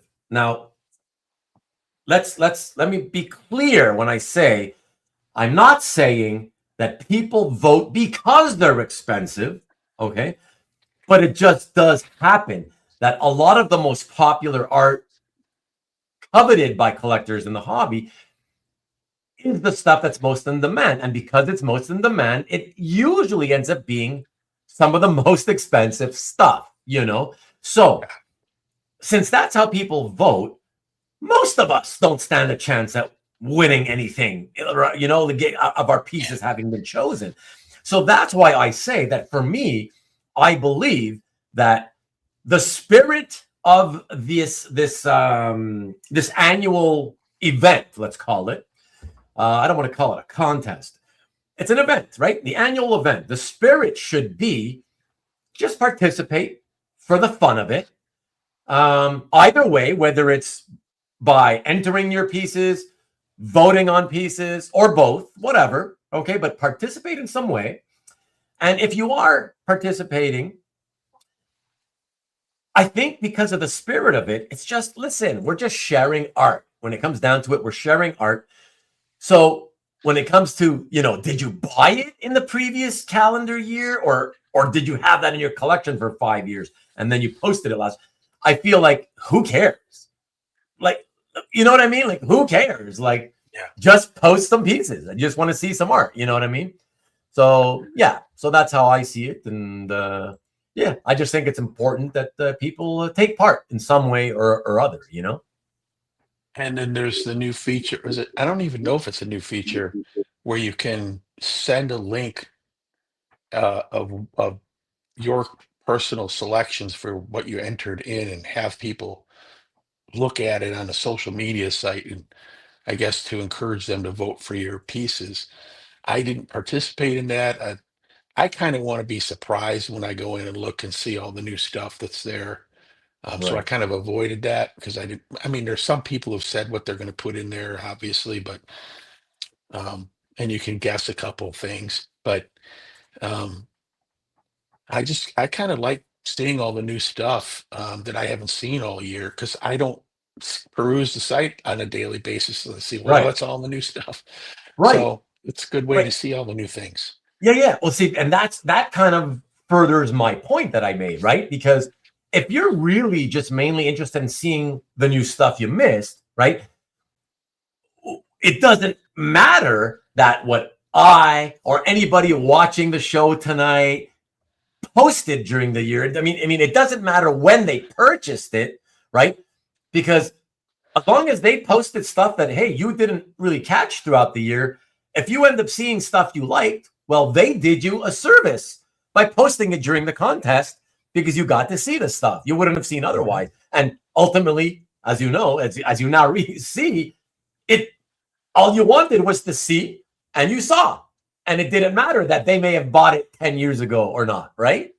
So yeah, that's the thing. And like Tom was saying here, right there, for those people who really get sort of angry about the fact that, well, there's never a chance to win, so I don't bother. There is that new category that they had put, which is like pieces under $500. You know what, Tom? I gotta say though, it's fine. It's kind of it's a fun thing, but I gotta say, I entered my 5 pieces basically like in order. Whatever the categories were, I believe I did the first 5 that were available to me. Again, I didn't have time, right? I just wanted to make sure I participated before the cutoff. And I guess I would say, so I didn't do the under 500 because, as for those of you who don't know, you are only allowed to enter a total of 5 pieces. You get a bonus pick if you have a mystery sketch. Okay, that's to promote the whole OAX mystery sketch cat thing or whatever. But generally speaking, it's 5 pieces.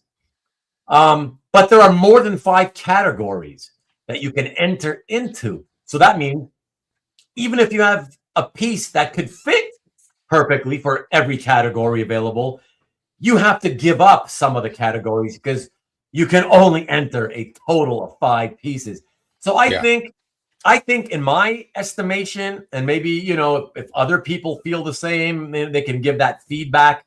I think they don't have to limit it because there's no minimum. You could if you want, you could enter only 1 piece, 1 category if you wanted to. They let you only do 1, right? So I feel don't put a maximum on it. It should be 1 piece, let's say 1 piece per category, let's say. So if there's, I don't know, 11 categories, let us do 11 pieces. You know what I mean? Whatever it is. Yeah. So I think that would be good because then I would have entered also a $500 or less piece for fun, you know, yeah. I kind of did one in the non $500 or less pieces. So in I think a panel page or whatever, just because I liked the page and it was just a cool piece of art. But it, whatever. It doesn't It is like what it is. You know, whatever. Exactly. like Exactly. this painting behind me. Technically, I could have entered it, although I bought that like a year and a half, 2 years ago almost. Okay. So I You, you, didn't, well, just because. now, okay. So from here on in, Philip, from here on in, I hope that you believe what you believe in what I said about my argument for the calendar of when you bought it versus when you posted Yeah. it. I would hope that you see it my way now, and in the future, don't even worry about when you paid for Yeah, it. I mean, there's Who some, cares? nobody cares. I No, mean, nobody cares. there's Absolutely no nobody hall cares. monitor that's gonna throw you out because you bought the piece, 14 months ago. Um, Yeah, some people are sticklers about it, saying, I bought the piece, but I haven't got it yet delivered to my house, so I'm not entering it. right, That's right, fine. I mean, right. uh, Yeah, I so mean, I admit, even if it was me in that situation, if I paid for it, but it still hadn't come to me, I'm the type of person who, again, does it matter if you wanted to enter it? No, I still don't think anybody should care whether I entered that piece or not. Again, yeah, most people wouldn't know when I bought it or whether I received it or not or whatever. So, and ultimately, what matters is, do I care? No, I don't care. However, knowing how I am, I probably still would have not entered it because I don't feel I've always felt this way, Philip. The transaction to me is never done. It's never completed until I've received the art in my hand safe and sound. Then I own it. I don't own it until it's in my hands because anything can happen in transit and right. it doesn't matter, right? It doesn't matter if I paid for something, but it gets lost or destroyed in transit. Clearly, I never owned that piece. I paid for it, but I never owned it, you know? Yeah. And So it's just, that's my philosophy too, when for like posting on CAF or Facebook or something. I don't do it unless I've actually got it in my possession. I wait, right. because for that reason, you never know. Yeah, exactly. And so, Earl says that he thinks that if you're a well-known collector, it may help a little. Earl, I will say, okay, you phrased that really perfectly. I'll give you that, because if you had just simply said that oh, if you're a well-known collector, it really helps, I would disagree with you right off the bat. But you said if you're a well-known collector, it may help a little. That's fair enough. I agree with that. Maybe that's true. But I think for the most part, I'd like to think that for the most part, most people will not just give their votes to somebody because they think, wow, he's a known collector. Because think about it.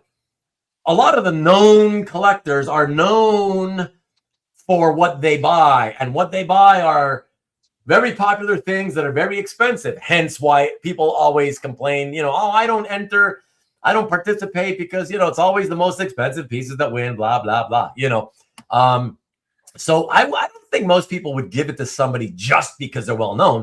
Why would you do that? Again, you say it helps a little. I agree. I think a few people probably give it to them because they feel like, oh, well, he's well known, I'll vote for him, But for the most part, I don't think it's a big help, or I do think it might help is friends, collector friend networks Yeah, might boost, their yeah, friends' stuff. yeah.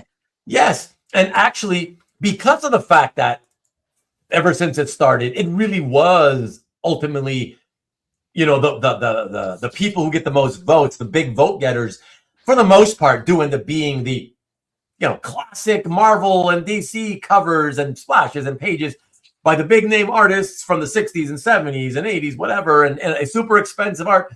I did for years give my votes to friends just for the hell of it, just to boost, at least give them some votes, especially friends who were like participating, but they were saying like, I'm not going to get a single vote. You watch, I'm not going to get a single vote. So I would give those people votes, so I'd be like, okay, at least you got one vote, and in the end I would check after the fact. And it turns out that those people who thought they'd get no votes not only got my vote, but they may have had 2 or 3 others from other people who we don't know. You know what I mean? So that's pretty cool. Like one of the pieces that I've entered in the past few years that actually got the most votes or close to it was an unpublished piece. Remember, I think when I was on the show last, I brought up the show Tracé, yeah, which is the Filipino. It's based on a Filipino comic. Then they turned it into an anime show on Netflix. If anybody's since watched that, you'll understand what I'm talking about. But there was a really great at Jiggy's site. There's all the Filipino artists did these specialty art pieces to honor the show in the comic, and I bought one of those by Elmer Gart. Was it? God, I don't remember the name now, but and it was a really cool piece. And I thought, I'll enter it because it's cool, and it got one of the the best votes I've ever gotten for anything. So it's just because it's a really neat piece of art, and it was the unpublished pinup thing. yeah. I didn't see that comment. Stanley was just saying he's just being he likes to play the role of shit disturber as always. He's just saying Philip's right. Only enter pieces bought last year. He likes to try to piss me off. That's all. I mean, Brian Peck sort of said that too. He didn't say that's a hard and fast rule, but he said that's sort of the spirit of it. But I get it, but I'll tell Brian if he comes on again. I'll happily tell him that I disagree vehemently, because I think there's enough reason why people complain, and they complain about the event, which makes them not participate. So by telling people that, the spirit is that it should be the ones bought last year, I really think you're doing harm and adding to the amount of people who will then say, well, fuck that. You know what I mean? Like if you want to make it so precisely, that I really don't think that's important. It should be ultimately that the spirit of the entire website, let alone that yearly contest, should be as long as people participate in showing art, so we could all benefit by seeing the art. That's what matters. I'm generally in your camp on that. I would say one devil's advocate point on that is it might also, the big guns will pull out something that they bought 20 years ago at auction or something at a con that is just like blows everybody away. And, they happen to post it like three days before the deadline or something like that. I get it. But to me, when that happens, Philip, if that happens, right? It's bringing it out of a black hole. I get it. Yeah. No. What I'm going to say is that if that happens, I feel like it's like, oh, brother, so typical. Like, to me, it's like that you care so much about winning a fake ass contest, which is not really about winning or shouldn't be about winning. To me, that's kind of pathetic. So it's like, you do you, as Kavi said earlier. Do what you want. I don't care. I feel like you're entering that piece at the last second, or it doesn't matter even if it's at the last second, but you're entering that piece because you're trying to win. You're hoping people are going to be like, oh, wow, I'm voting for that one. Like, whatever. Again, there's too much great stuff. I love a lot of art at every price range. So therefore, for me, it's easy to skip over the big expensive shit. Okay.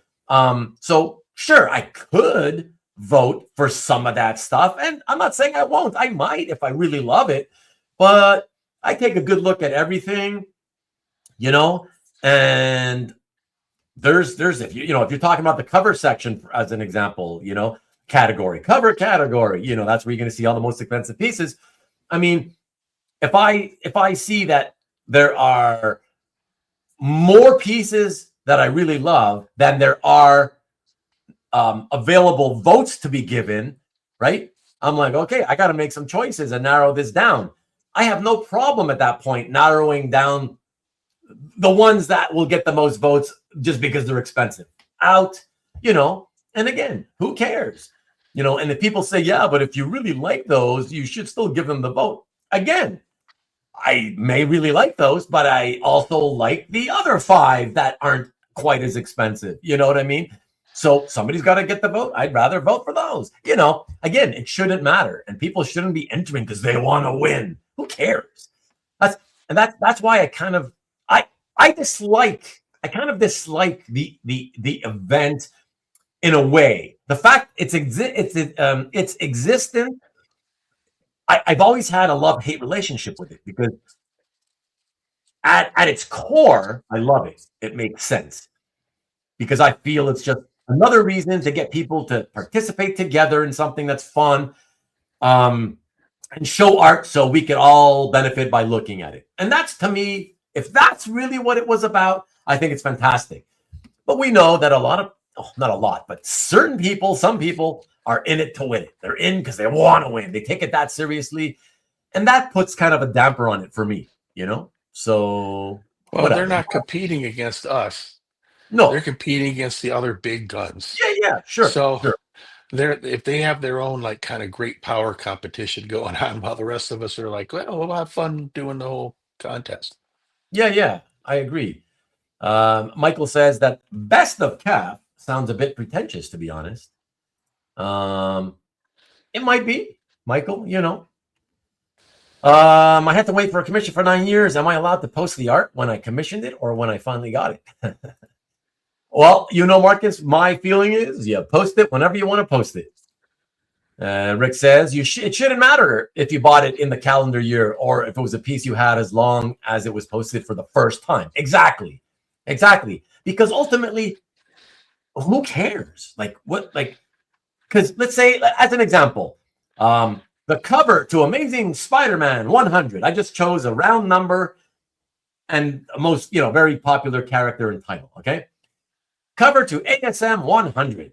So does it matter if I bought it this year and it cost me $500,000 versus I had it in my collection for the past 25 years and it only cost me $1,000, right? Like it was still considered like super high valued, amazing, desirable 25 years ago when it cost me nothing, right? So it's still considered like, ooh, everybody's going to be like, ooh, look at that. He's got the ASM 100 cover. So whether it was worth almost, very little back in the day or whether it's today at, millions of dollars, it really doesn't matter. People are still going to look at those types of covers as wow, and they're going to get votes. You know what I'm saying? It just so happens that, yeah, those, because they're popular, they happen to also be expensive, So yeah, that's why I'm saying. So I'm glad you see it that way, Rick.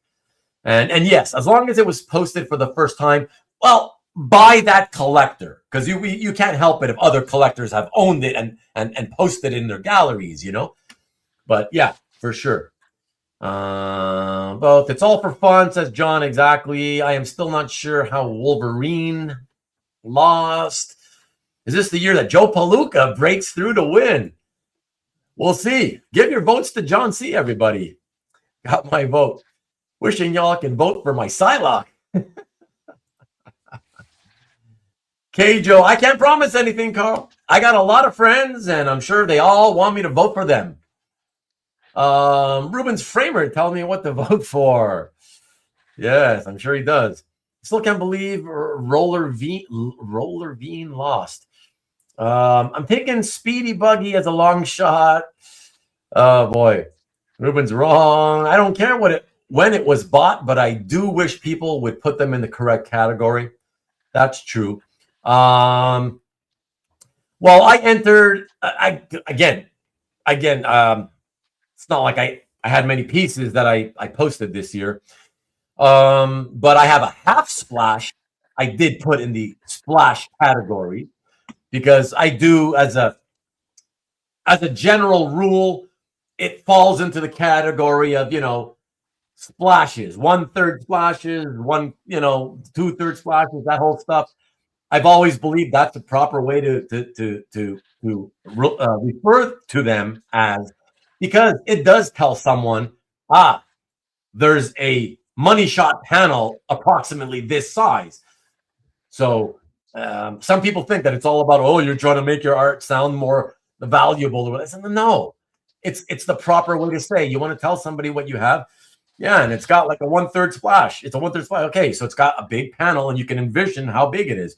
So I feel it's fine. Anybody who puts money shot panels, but in a contest like this, I would think at least half splash, not just lower than 1/2 splashes, whatever. No, I think that's still for a contest event, I would still put anything less than half splash as a panel page, but half splash or bigger, I would put under splash, and I did, so whatever. My standard joke when I have a page of art, or actually double page spread, but the double page panel is a bunch of people jumping into a pool and splashing, and I call that's my double page splash. Right. Literally. Yeah. Getting more votes would throw it into chaos, but could be fun. I'm curious to see who wins because there's so many awesome pieces. Yeah. And that's the funny thing, Tom. I don't go to ranked choice voting. rank every piece in the category 1 to 50 or whatever, and then do ranked choice voting. Yeah, why not? That's not a good idea. Robert says, as long as people keep it fun, it's no big deal, and vice versa. Exactly. It's a nice way to look at great art. Enough said. Exactly. And Tom says, any one of us, if we had a chance, would want to win. Listen, I love winning, but primarily in games of a skill. Okay, sports or actual games of skill. Yes, I always want to win, competitive. But you're wrong. You're wrong about what you say, Tom, when it comes to any one of us, if we had a chance, would want to win this CAF best of annual thing. Listen, I'm only going to speak for myself. So I'm one of us, and I can tell you I could give a shit. If I don't even care if you give me a vote. You know what I mean? So I participate because I think that's what we should all do for the fun of it. That's it. I've done my duty, and that's it. So no, don't care. If you tell me I win, oh, okay. Because again, who cares? It's like, there's a good chance that the winners, there's a good chance that they already feel in their minds that they have a good chance that they're going to win. Like you kind of know based on the kind of piece you have and what people tend to vote for. You know what I mean? So, but generally speaking, I think you're wrong. I don't think that many people want to win, Eric B, what's up, buddy? I try not to make it a popularity contest. I just vote for art I really love. There you go. And there isn't anything. And if there's isn't anything, then, I don't expect to win. There you go. Thank you, sir. It's the best of CAF, not the best in the world. That's true. It's not like the Nobel Peace Prize, that's for sure. And it doesn't matter. Fish will win this year. I have no idea. And no, I don't personally care. I don't agree. I'm not curious to see who wins. Because to me, it's not about winning. It's about participating. I think Felix did 2 podcasts on one of the pieces that probably will get a lot of votes. Say that again. I think Felix did 2 podcasts, and I think one of the pieces that will probably get a lot of votes if he put it in the contest. I don't know if he did or not. Yeah. Gene. Oh, we'll see. Hyder, hey, good to see that you're still alive and with us. Hyder, as Hyder says, but that's every contest. It just matters more to some people. No, yeah, you're right. You're right. It does. It shouldn't, but it does. Yeah, that's always going to be that way for sure. Yeah. So like a few of us said, to each their own. Do you. Do what you want to do. But I just think the important thing is the spirit is I think it's to share art with each other, and therefore participate. Just participate. You know, I think that's the important thing. If I had a piece that could win, I would love it. Jesus, I know you would, Tom. We know you want the attention. We know. Come on, it's the playoffs. You play to win the game. Yeah, but the art event every year is not the playoffs. It's not a sport. Collecting as a contest. Yeah, lots of splashes in water sports. Nice one, Peter. Synchronated swimming splash. Getting a cool page you like is the win. That's true. That's the real win of it all. If you're happy owning that piece that you entered, that's all that should matter. I don't give a shit. Nobody likes what I collect. Who cares? Why are you collecting if all you care about is what other people think about what you collect, you know? I could easily enter my X-Men 1 cover and win if I really wanted to. But I don't want to. Which one, the Jim Lee or the Jim Lee? Jack Kirby? Yeah, it's the Jim Lee. I don't want to lie, make it seem like I got something great. The Kirby still hasn't been found, It's just it's an okay. Because you have it in your black hole collection, Rubén. Yeah, exactly. Oh, sorry. Let me read it out loud for the people who watch on Rewind. Steve Mussolino says, splash cover voting is easy, but to truly vote on interior pages, you got to study the panel page and vote by the merit of the sequential storytelling. It's CAF 2025, not published 2025 or bought 2025. Nice point, Steve. Nice point. To Steve's point, yeah, one of the panel pages, actually kind of both, but one of the panel pages I picked actually is based upon, I think, its quality of sequential storytelling by the artist. And to each their own. Maybe other people will agree with me, maybe they don't, but I picked it for that reason because I thought it was a really cool piece of, and in fact, it has a bunch of missing word balloons, but you can still tell what's going on because the art is so well done. Right. And Sheldon says, all right, I just bought a Juggernaut to get this code to win ASM page. Had no idea that was the thing. Thanks, dude. Happy to help, Sheldon. And you can enter the page next year at CAF. Exactly. Make sure you post you can get one of those little Thor hammers to go with your Juggernaut. Yeah, exactly. Don't vote for clip corners. Maybe the award should go to the artists. Again, it's not much of an award. It should be. I would hate it if they really started coming up with awards. If Jim wanted to, he could probably win the unpublished page contest just by drawing something. Yeah. And entering it. No, that's not right, Tom. Tom saying that, I guess you're right. No one here cares about winning. It's not right. People do. Clearly they do. You do. And that's okay. That's okay, Tom. Just to be clear, I don't, it's cool. I just don't care either way. That's all I'm saying. I only speak for myself.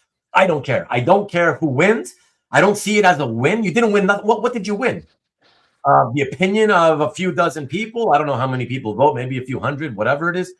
Out of thousands of collectors, most of whom don't participate. Whatever. It's like any other award type ceremony. I care more about the nominees. As long as the nominees, I feel, were, the 5 nominees, let's say, were worthy of being, one of the top 5 movies of the year. That's what I care about. Because after that, it's just a matter of opinion. Nobody's ever gonna unanimously think down to the last person that this thing is better than every other thing in the contest. So that's it. I don't think Jesse Lonergan will win best panel page. Why not? No clip corners, a whiteout. Missing word balloons has become the norm in the last 25 years. Anyways, that is true. Steve says, was it FOB shipper or FOB destination? We want to audit the sales contract. No more locked doors. Winners get free beer. Runners up get root beer floats. There you go. Make me a runner up.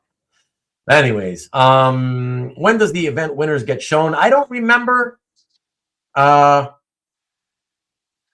Was tonight? I think there's still. Is there one more week for voting, or is tonight the end of voting? I think tonight was the end. No, tonight was the last day of entering pieces. Right. So I believe you get one more week. So I believe it's next week. You all have 1 week. Yeah, I think it starts probably tomorrow, right? Since today is the cutoff for entering pieces. So I think the voting only starts after the entering cutoff comes to, And Rubén, you could start your own Stop the Insanity Awards if you wanted. And what would we be voting on? Who made the least of the lesser of the mistakes of putting it up? I don't know. Who is the least insane person? Who's out the least amount of money? Exactly. The Stop the Insanity Awards.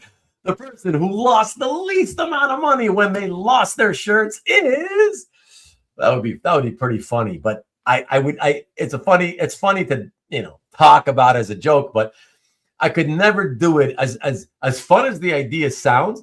You can never do something like that because then it comes off like you're really like a hateful son of a bitch, right? Like you want to laugh at these people just because they lost money. I don't feel that way. I feel bad for them and you can give them a little plastic gavel from Heritage. Yeah. Steve says that you're probably more likely to vote for your friends because they share in your art sensibility. I don't know about more likely, Steve. I wouldn't agree with that. You are more likely to. Personally, I think, like as I said, I used to just vote for whatever caught my eye the most and got me excited the most, and so I don't care. I didn't care if it was valued at super high or super low, but if it just caught my eye and I was like, oh wow, So the stuff that caught my eye the most is what I would vote for, and then it changed because I started to realize that the winners are always, those high-end expensive pieces or whatever that everybody tends to like more. And that's when I started thinking, you know what? I'm going to switch it up. I'm sick and tired of seeing that. And that's when I decided, you know what? I'm going to give all my votes to my friends. And so I just picked random friends, okay, here, you get one, you get one, you get one. And then at times I was like, okay, let me vote for some of the cheapest possible stuff. And that person's going to love just getting at least one vote. That might explain why I got one vote a couple times. You're voting for the cheapest stuff. I've had many times over the years where I had situations where a piece or multiple pieces got a vote, like and whatever. There is a possibility that because they're your friends, you've seen the art before. Yeah. So you might be more biased towards voting for things you had not seen before. Yes, that's true too. That's a possibility as well. So it kind of works both ways. Yeah, that's true too. Yeah, well said, Philip. Tom's desperate for me to do that award to see the biggest loser of selling too soon. I can't do that. That would be an awful thing to do to people. And like I said, Tom, I don't feel that way. I don't laugh at these people. I'm just incredulous at what they're thinking. I don't understand what their thinking is sometimes, so that's it. And I feel bad. I don't like to see people lose money, so yeah, even though it's not my money. They could win a page of Richie Rich art or something. Most grammatical mistakes in description. That would be another contest. We need more of the Stop the Insanity shows. Those were fun. I know. And it feels like it's been forever. It's been like, it probably has been like 3 months since the last one. Again, it's Matt's my guy. Matt has to be willing to do it. And I keep telling him because he wants to sort of finish it early, like not past, 11:30 Eastern. So he wants it to go no more than 3.5 hours. I told him we could do it.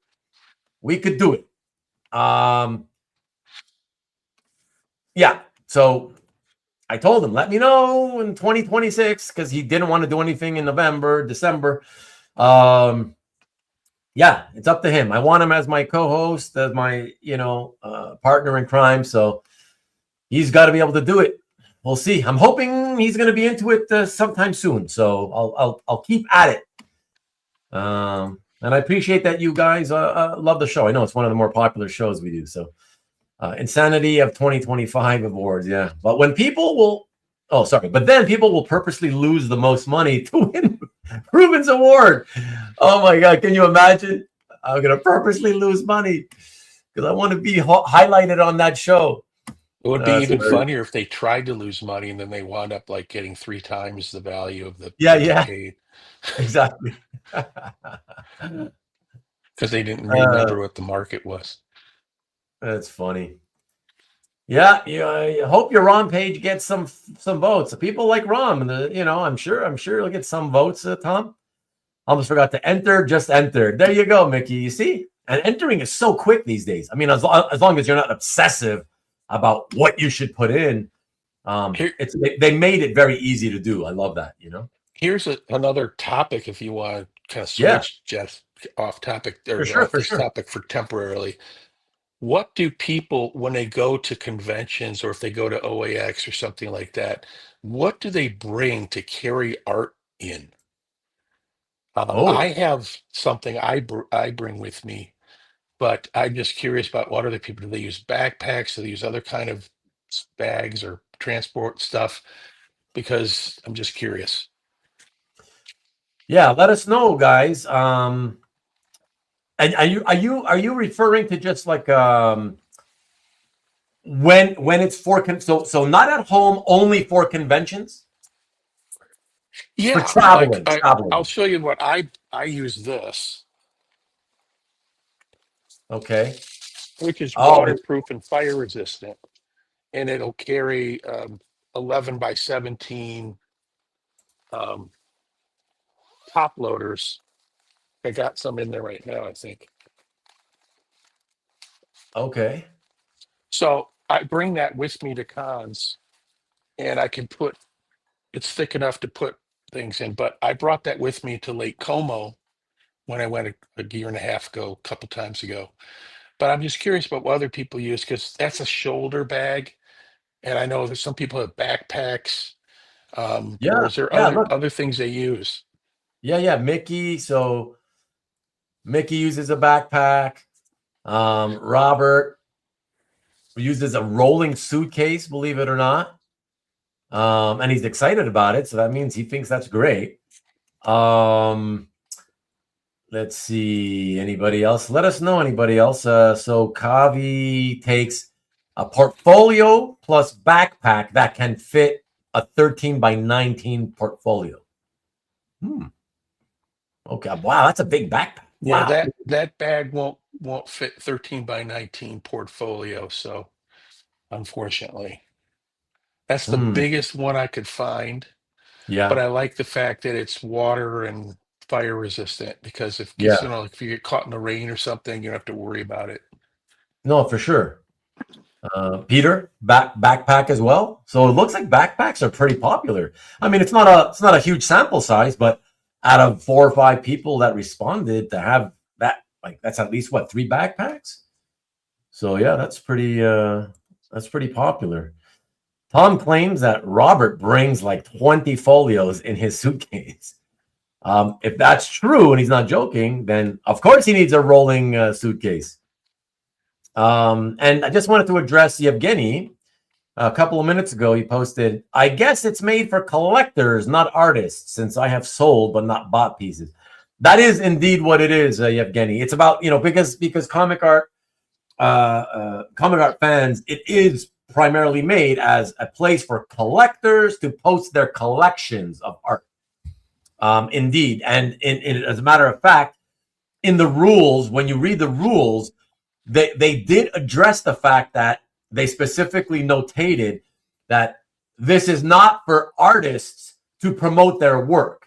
So you can't, if you're just an artist, promoting, selling work, you can't enter your art into it. It's not about that. I mean, Comic Art Live is more for, you can do artist related things, promoting your stuff, or you have whoever your art rep is, or if you want to do your own hangout or something like that. Yeah, Yevgeny, that he's talking about the twice yearly convention. It's a weekend online convention on comic art fans, who many of us lovingly refer to as CathCon, much better name than the official name, which is Comic Art Live. Yeah, so that's every November, May. What is it? May and November? Yeah. May, and so every 6 months, right? Yeah, May and then November. It Yeah, always now coincides with the Motor City Comic Con for some reason. yeah. And which, So I by the have to way, choose. yes, that's true. I remember that. Yeah. And Yevgeny, I think you already know that because I think you opened the booth in the last one in November. I think you might have. I believe we talked about that. So you may already know about that. But Yeah. but yeah, I think you this did, yearly, yeah. The yearly thing at the end of the year or the beginning of the new year. Indeed, it is only for collectors. It's all about collectors. So yeah, so I'm sitting there, the crappy Wi-Fi at the Motor City Comic Con. You can't get on Comic Art Live, so you either go to one or you do the other. It's basically, yeah. There are some oversized bags. Top Designs makes one. It can fit a couple of 13 by 19 if need be. Okay, that's what Kavi put out. Oh, sorry, he corrected to say it's called Topo Designs. TOPO. I know there's bags you can get.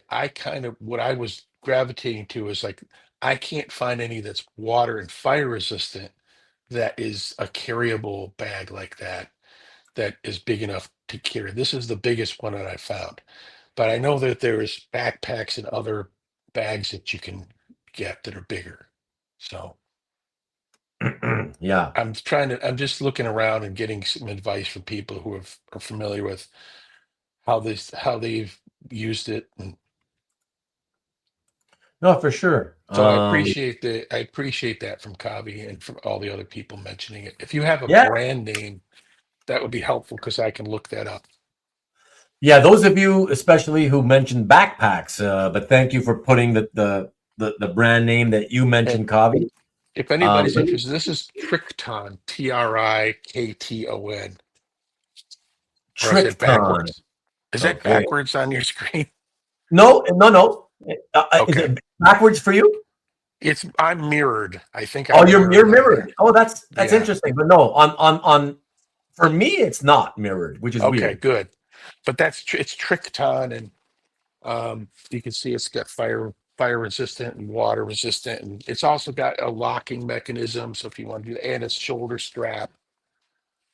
Yeah, and in case anybody's interested. I can also confirm, Philip, that you were not mirrored for people watching on YouTube. I just checked, so it was all good. It was all good. Well, but by the way, mirrored for me, so that's all right. I'm used to looking at myself in a mirror anyway. So yeah, as long as it's only for you, that's okay. One thing I noticed, I don't know if anybody noticed, the logo, they ripped off Star Wars. Did you notice that? I think that's the exact font for Star Wars. For Trickton? Yeah. Aren't those the letters? The TR. Might be for Tron. All right, it looks very familiar. Let's put it that way. So it's I don't know. Somebody's gonna say somebody let me know. I feel like it's the Star Wars one, but they have that bag comes in silver and black. Okay. Thank you. And sorry, where did you purchase it, Philip? That one I got off of Amazon, but I think they have their own site. Okay. And Alberto had said that this is being relayed by Tom. Yeah, the Topo Design, the one that Kavi mentioned, it's 40 liter, I guess is what it's called, even though you're not filling it with liquid. 40-liter backpack. Okay. Yeah. Okay, so and I've seen people using the rolling cases too. I saw that. Yeah. And like for everybody, briefcases. Anybody listening but not watching, the one that Kavi mentioned, he meant it was a backpack, not just a bag that you carry. So that's a backpack. Wow. So now it's pretty much almost everybody other than Robert, who takes a rolling suitcase. pretty much And me. everybody. Yeah. But out of the people who responded with feedback, it's almost unanimously backpacks. That's really interesting. That's a very popular thing then. Wow. And I've been thinking about that because, I kind of like um, this having wearing it on your shoulder is a little not quite as, just weight distributive and things like that. So, Um, and I also want to mention that Tom is saying that he got the Topo pack off Amazon. He ordered the 40 anybody have the Jim Lee bag? I saw that Jim Lee artist bag. Jim Lee. You He mean? designed a backpack for artists, Oh, I heard which about that. I has an didn't see it, though. insertable 11 by 17 thing that you can put art thing in and slide in and out. Right. Yeah. I just wondered if Um, anybody had tried it. Let us know if you have anyone, everyone. Yeah, Tom also saying be sure to get the 40-liter one because it fits Topo folios 40 liter. perfectly. And not only fits them perfectly, but he said it's made very well. So I guess that means strong, so it won't fall apart with the weight. If you carry multiple folios that are filled with art. Tom says it looks like the Trapper Keeper design. Flagigio, says Marcus. And yeah, so there you go. More jokes coming design in. 40-liter backpack. Tom says, I've seen the Jim Lee bag. It's not made very well. So that's the only feedback we got on it. But yeah, so there you go. Not a ton of feedback, but certainly skewing heavily what little we got on feedback. It skewed heavily. I think it was about 80% towards people carrying backpacks. So Mickey says, I had possession of a Jim Lee backpack. I would not recommend it. Wow.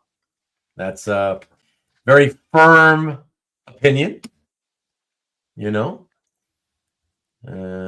that's why I asked the question. I wanted to get people's opinions who actually use these things. Yeah, for sure. No, it's a good way. It's a good way I to see. ask people. Yeah. 40 liters is for cheap alcohol. Okay. 40 liters in a mule. What else has been happening? What else? Mule. What else is going on? What do you guys want to talk about? Hey, by the way, everybody, I didn't even mention it. Neither on the thumbnail for tonight's show. At least I don't think I did. But I definitely did not mention it live here tonight. But you're anybody who wants to come in and talk and hang with us live, you're able to. Just the key to the studio is down below in the description, but right at the end of the description.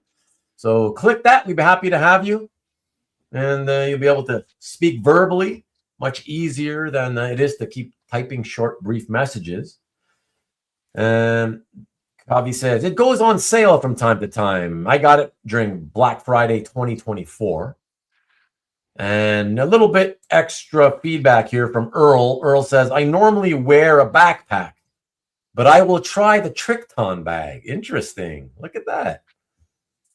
Well, let me know how you like it if you get one. Yeah. I mean, I've had one for about 5-6 years. It's actually really held up pretty well. I finally had to get a new one because eventually, I stuffed it too full of stuff. Yeah.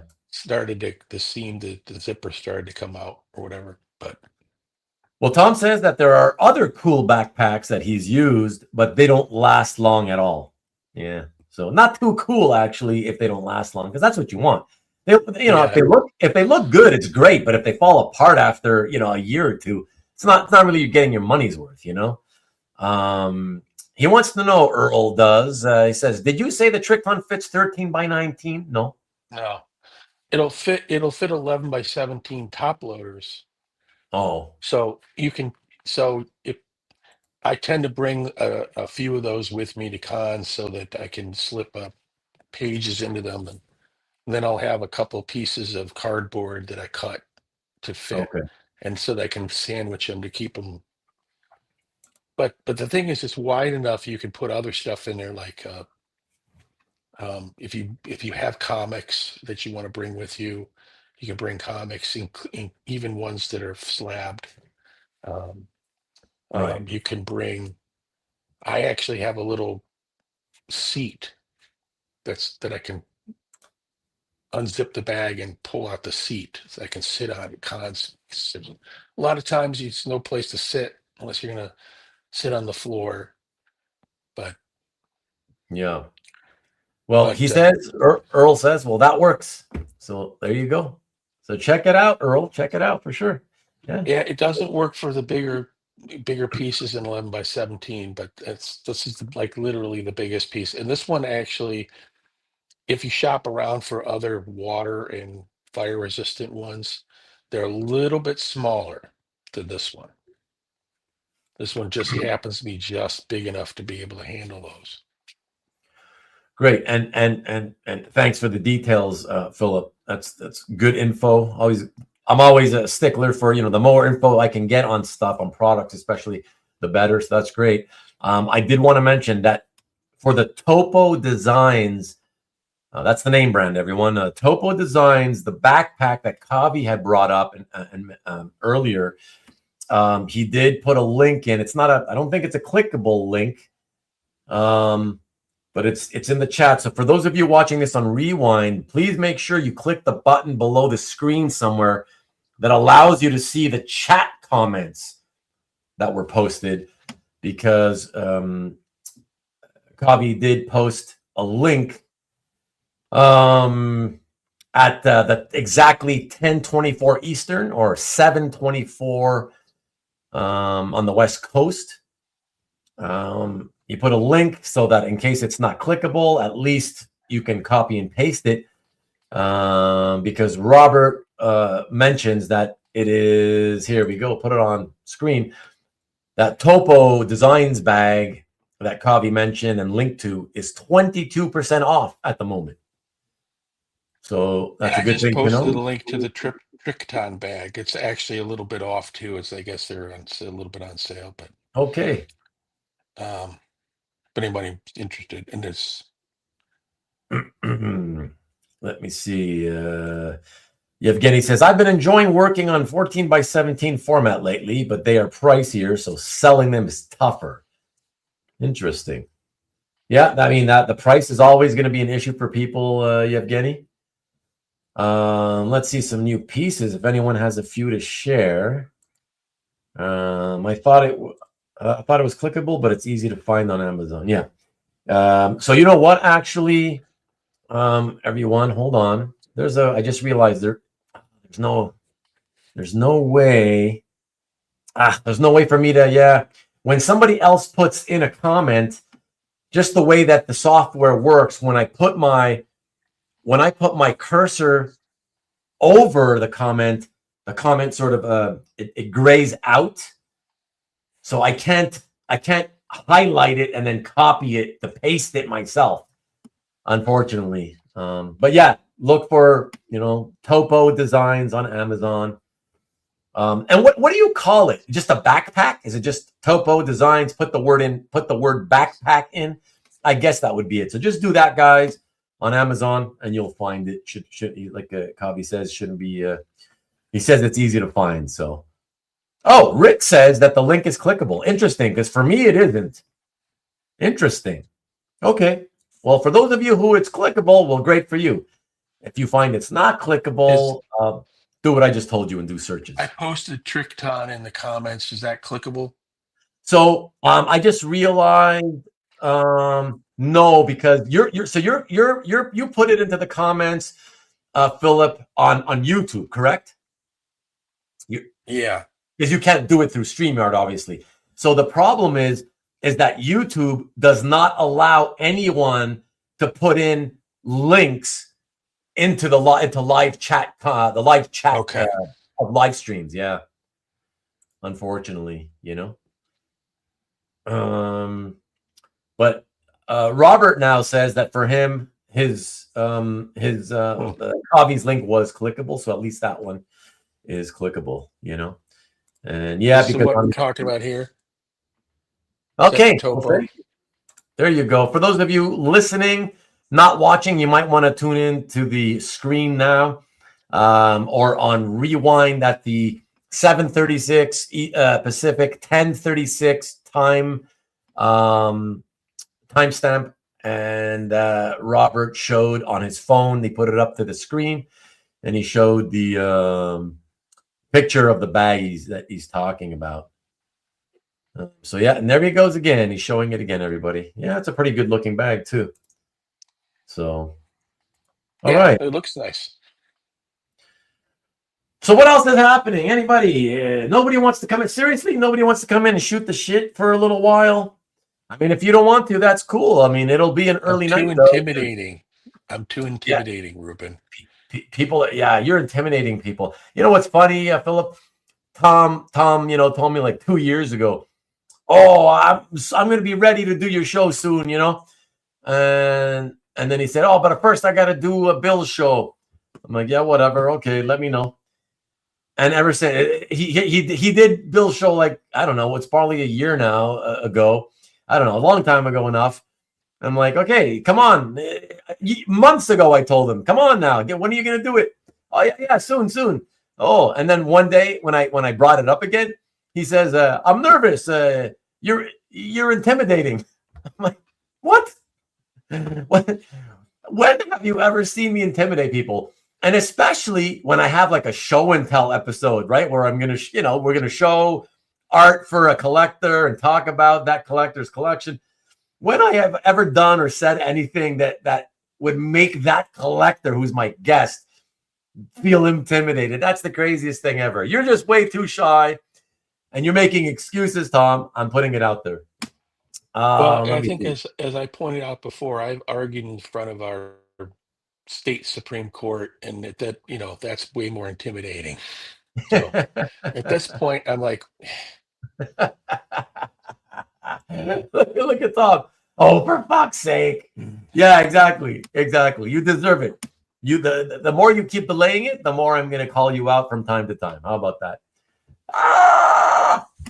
I suffer every Monday at work watching this show.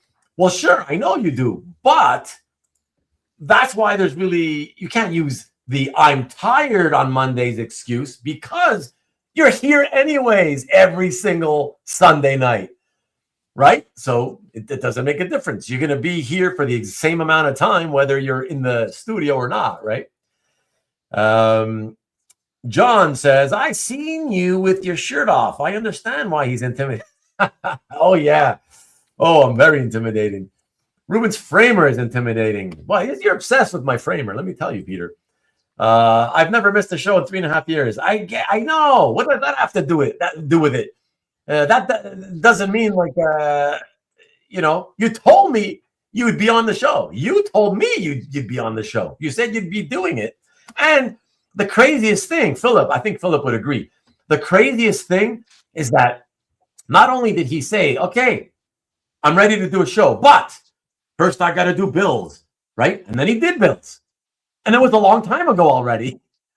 So what's the delay now? Like, I can understand. Listen, if you're nervous, you're shy to be on camera, that kind of thing, there's plenty of people who won't do the show for that reason. Sure. But in your case, Tom, you've done the show. You've been on Bill's show. You know what it's like now.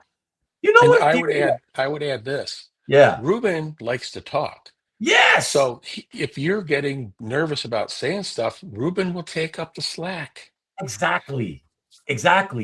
As much as I prefer the guests to talk more, so I talk less, you guys know, I always say, I don't like dead space. So, if I finish saying something and you don't immediately start saying something else, I'm going to talk. Not because I want to, but because I don't want dead silence for several seconds. I don't like that. But Philip's right, Tom. You know that. You don't talk much. I will continue to talk. So there you go, If you let me talk, I would wind up like a just keep going, but I try to be economical. Look, man. Oh, and by the way, Steve says, I came home from Paris with art and used my carry-on, so the luggage. Otherwise, I'm too anxious to walk around with or travel with art. So he's like the complete opposite. Interesting, Steve. Because, I just wanted to say, if I give me a second, Philip, I just wanted to his point. I wanted to say, I don't travel when I travel. I don't travel with art, but for me, it's different. For me, every time I went to travel, it was in the United States to conventions, right? So I can't travel with art because it's a hassle. You gotta go to before you leave the country. You got to go to Canadian Customs and tell them exactly what you're carrying with you because it has value. So that on the way back home, when they ask you, did you buy anything? If they look through your stuff and they see your art, you can prove, no, I had it with me when I left the country. So now they can't say, you got to pay sales tax on that, That's the only reason, because of that, So I'm surprised. Most American collectors that are in this hobby, certainly when they travel, they do like to carry portfolios, So Steve's a bit rarer in that case. But yeah, Philip, go ahead and say what you wanted to say. Yeah, I was going to say I brought the Trickton with me to Lake Como and brought it as a carry-on. So okay, that's cool. Yeah, and okay, I guess it was within the limits for a carry-on, right? Like, yeah. Yeah. Although the art, I put the art in my suitcase in top loaders, sandwiched between some cardboard. So rather than my carry-on, because I just didn't want it to get it smushed in the overhead compartment or wherever. No, that makes sense. Yeah, I mean, you want it to be safe when you're traveling, right? So I put it in the hard-sided case rather than the soft-sided. yeah, for sure. Perhaps if I grow my hair out, I don't know. But Lake Later, Como Bobby. gives you a portfolio. Has anybody been to Lake Como before? Not me. I know some of these Hold on guys one have. second. Not too I'll be many, right I back. think, though. Yeah, for sure. Have a good night, Kavi. Good rest. Hopefully, we can talk this Thursday. Hopefully, we'll have our usual chat. We can talk on Thursday and catch up. So they give you one of these. Okay, what is that? It's an art portfolio Oh, book with prints of various artists who are at the show. Which are really okay. cool. And you can go around and get them signed. And there's some blank ones you can get them to do sketches on. Right. But it's a nice little That's thing cool. for the. I don't know if It's just it's made out of paper or what? It's a hard-sided book. Oh. And then each of these is like a thick. Oh yeah, well the portfolio, it's like old school portfolios, like from the 80s when they would make it on like a cardstock type paper, right? Yeah. Yeah. And so the artists who are at the show, various ones they will do like a whole stack of these really cool art pieces, and they give you some blanks, and so you can Okay. go around and have them either remark them or sign them, or then do blank sketches on these, and then you can take this home as a souvenir or whatever. Okay. Yeah, that's cool. A nice little thing. So everybody gets one when they pay the price to get in, kind of thing. It maybe that's only for the VIPs, but I think they sell that book as a separate thing you can buy there. Because when you're Right. there, they'll sell top loaders, they'll sell all kinds of stuff for people who are buying pieces. Okay, got you. Thank you. Marcus, you're an animal. A few here have been, I believe, Robert has gone, right? If you're talking about on the show or been to Como. Como. Jeff Singh was there, and I saw him on. Yeah. Yeah. Did you meet Jeff over there? Yeah. and Okay. he and I had a nice conversation. I had met Jeff previously because we Bill Cox had that meetup down in Columbus, Okay. Oh, and I back a had few met years Jeff back. there, and Right. so Jeff and his wife were on a one of the Lake Como ferries, and I was talking to him in there, so I had an opportunity to talk to him there. But Oh, very lovely. Very nice. Yeah, but yeah, I think it's like as I said, I don't know that many people that have gone to that. I know some. I certainly know some, and when I've looked at pictures people have posted online, I certainly recognize quite a few of the people. But in terms of the people here watching the show, I don't think there's been that many. A few at most, I think, that have gone to Lake Como. And you know what the truth is, Philip. I think ever since OAX started, because it's basically a copy of Como, but for United States, right? I think ever since that happened, even less, even fewer American collectors are likely to ever go to Como, because they feel like it's the same kind of thing. The only difference being is that, oh well, if you care about the setting, then that would possibly make you want to go to Como, right? well, Being in Italy, in but my case, it was I wanted my wife to go, and all I had to say was let's go to Lake Como. And there's an art festival there, and so she would never have gone otherwise because she's not really interested in this stuff. I mean, she's yeah, okay with me collecting it and everything, and there's a few things she likes, but for the most part, she's not really interested in it. So she's like, "Yeah, I'll go to Lake Como," and so we went to Milan, and then we went to Lake right, Como, and so it's a fun thing to do as a vacation aside from that. And then I would go to the festival for a few hours, right, and then she and I would go out to dinner or whatever. yeah, Um, and yeah. then if you meet up with I didn't know as many I mean, I'm starting to get to know more collectors now.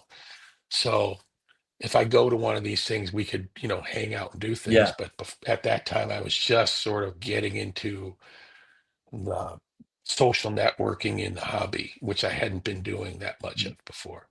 right. Well, first of all, let me just say it's great to see you that you have been making those efforts. So that's awesome, Philip. And as you see, it pays dividends, right? It's kind of more fun when you get to know people that share the Yeah. same hobby with you.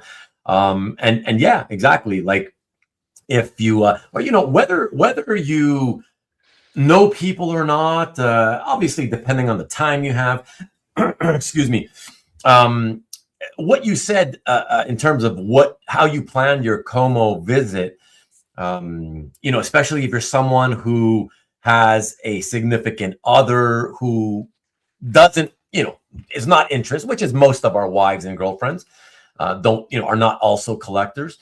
It's a good way to maybe, kind of get your spouse, your significant other on board with the idea of going if you want to go, by turning it into a vacation. And that way, you say, hey, you want to go to Italy? Let's go to Italy, and while you're there, yeah, make a day out of it, or even just like you said, a few hours and go check it out, Yeah. If you don't have kids, going to Orlando isn't quite the same thing. Right, right. So Yeah, and I'm not, and I probably will be going to OAX at some point, not this yeah, year, but there's various reasons why I haven't gone. But I'm yeah, sure I will go. Um, sure. but so I'm not dissing it or anything like that. No, for Uh, sure. but it's a Michael little said, different saying going to Lake Como, Italy versus Orlando, Florida. oh, for For you sure, to, for sure. as a sell job for your wife, essentially. Exactly. I mean, that's why I say, if all you care about is your hobby, comic art, then you're more likely gonna go to OAX. And But if you do care about seeing other parts of the world, and Italy, a beautiful part of Italy, then you might actually consider saying, okay, I get the best of both worlds because I get to, I get to do the whole comic art thing, but at the same time, spend some time checking out a place I've never been to, which is also, it's beautiful. It could be fun, and it makes it easier to take if you have a significant other. It's a good reason for them to let you kind of be on board with letting, with you going, making the trip, and they come along and you make a little vacation out of it. So it's cool, And if all you care about is art, you can go to New Jersey too. Right. That's the other thing too. Although that's just a 1-day thing. So yeah, and it's also closer to New York City if you want to make a trip to New York too. Right. So Michael, Mr. Maki Poo Poo himself, says that they usually hold Lake Como when I'm super busy at work. Plus Mika, his daughter, can't get out of school. Well, yeah, listen, they got to do it when they feel it's a good time to do it, and when they have availability. They can't satisfy every collector, obviously. Michael also says, I know a few Italian collectors who go, so maybe one day when I'm retired. Maybe. I think it's a great show. So yeah, if you go and you're already spending the money to go to Italy, I would recommend getting the VIP package, because what they do is they have a cocktail party before the show, the night before it opens, and they have a lot of the artists there and the art reps and collectors, and you're drinking champagne and you're having hors d'oeuvres and you're having really nice catered meal in that big, really cool villa, right, right on the lake, right. and it's worth it. It was really nice, and I got to meet a bunch of people. And the funny story from that is, so Dave Peterson was there, and I'm from Michigan, and we live like an hour apart, and I had never met him. So, did I get his name right? I'm bad with remembering people's name. David From Peterson, Mouse Guard, yeah. So he was there. We live like an hour away from each other, and I wound up getting a piece from him in Lake Como rather than at a Motor City Comic Con or something. Yeah, that's But funny. my wife said, "Oh yeah, I want to introduce you to somebody. He's from Michigan," because she met him before I did, and I'm like, "Oh yeah." I never met him before. Your wife, who is not a collector, met David Peterson before you did. Yes, he and his wife she was talking to him, and it's like, "Oh yeah, these guys are from Michigan." He's like, "Guess he's an artist or something." That's funny, man. Marcus says that you can seduce Natalie Portman there. Well, when we were there, Taylor Swift and Travis Kelce were there. They showed up to do a romantic. They rented out a villa, I guess. Okay. The weekend of OAX when you went? Literally, when we were at the Lake Como Art Festival, they were there the same weekend. So my wife found some paparazzi photos that and sent them to our kids and said, "Look who we saw." And they were freaking out. You really saw Taylor Swift? No, it's just we conned them. Okay. Well, Marcus's comment, for those of you listening but not watching, who said that you can seduce Natalie Portman there. Well, I was going to say that sounds like a movie reference. Not sure which one. And is it a movie? Oh, is that from Star Wars? Okay. Tom clarifies that that's where they filmed parts of Star Wars. So. It was either it was a movie reference or she lives there. Right. That could have been it too, And Rick says George Clooney lives there. Who? George Clooney. Oh, Clooney is in Italy or in Como? He has a villa on Lake Como, or did at one point. Okay, that's funny, man. Rick says Como Sutra, the Como Sutra. Nice, I like that. Okay, so it looks like nobody wants to pop in and join Philip and I.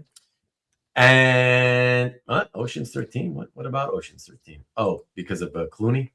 So yeah, guys, if you guys don't want to do it, then I'm going to call it a night. I mean, it's still been just about 3 hours, so it's not like it would be what we call a very short show. shorter than usual. But I'm good with that, given that I have a lot of things to catch up on and I'm still tired and whatever. I'd be good with that. But you guys know, man, I love to just shoot the breeze. So if somebody else wants to jump in, or you have something else we could talk about, don't see. Look at this, Philip. Look at Tom. Look at Tom. Oh, poo. See, he complains about how late it goes. Man. He complains about how tired he gets on the Monday, but then he's always the first guy to get sad when I say, hey, I'm going to close out the show now. I'm taking advantage of the fact that we still celebrate Martin Luther King's birthday as a holiday in the United States. Not for long, right? Well, I don't know how long that's going to last. That's what I'm saying. So as long as we still have that, I get that day off tomorrow, and in honor of Dr. King. Oh, okay.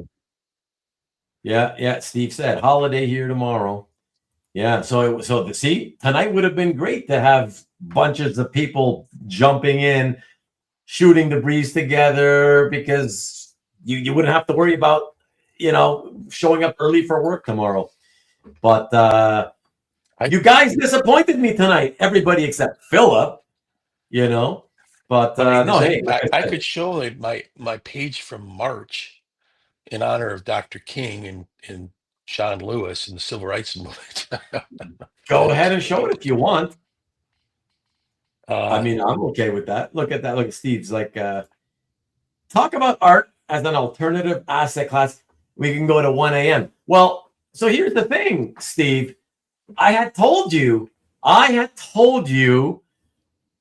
that if you want to talk about that, I don't want to talk about it myself, because again, it kind of like it gets into, I've always tried to avoid talking about the hobby in terms of like investing in it, right? Only as a side thing where I admit that, hey, one of the nice things about collecting art, aside from you get to love the art and enjoy it that way, is that in most cases, over time, it continues to rise in value. That's really cool. But I told you, if you want us to cover that, you have to be the one to be willing to jump into the studio and you bring it up. And at that point, that's your idea. You want to talk about it. It's the kind of thing that I don't normally want to talk about.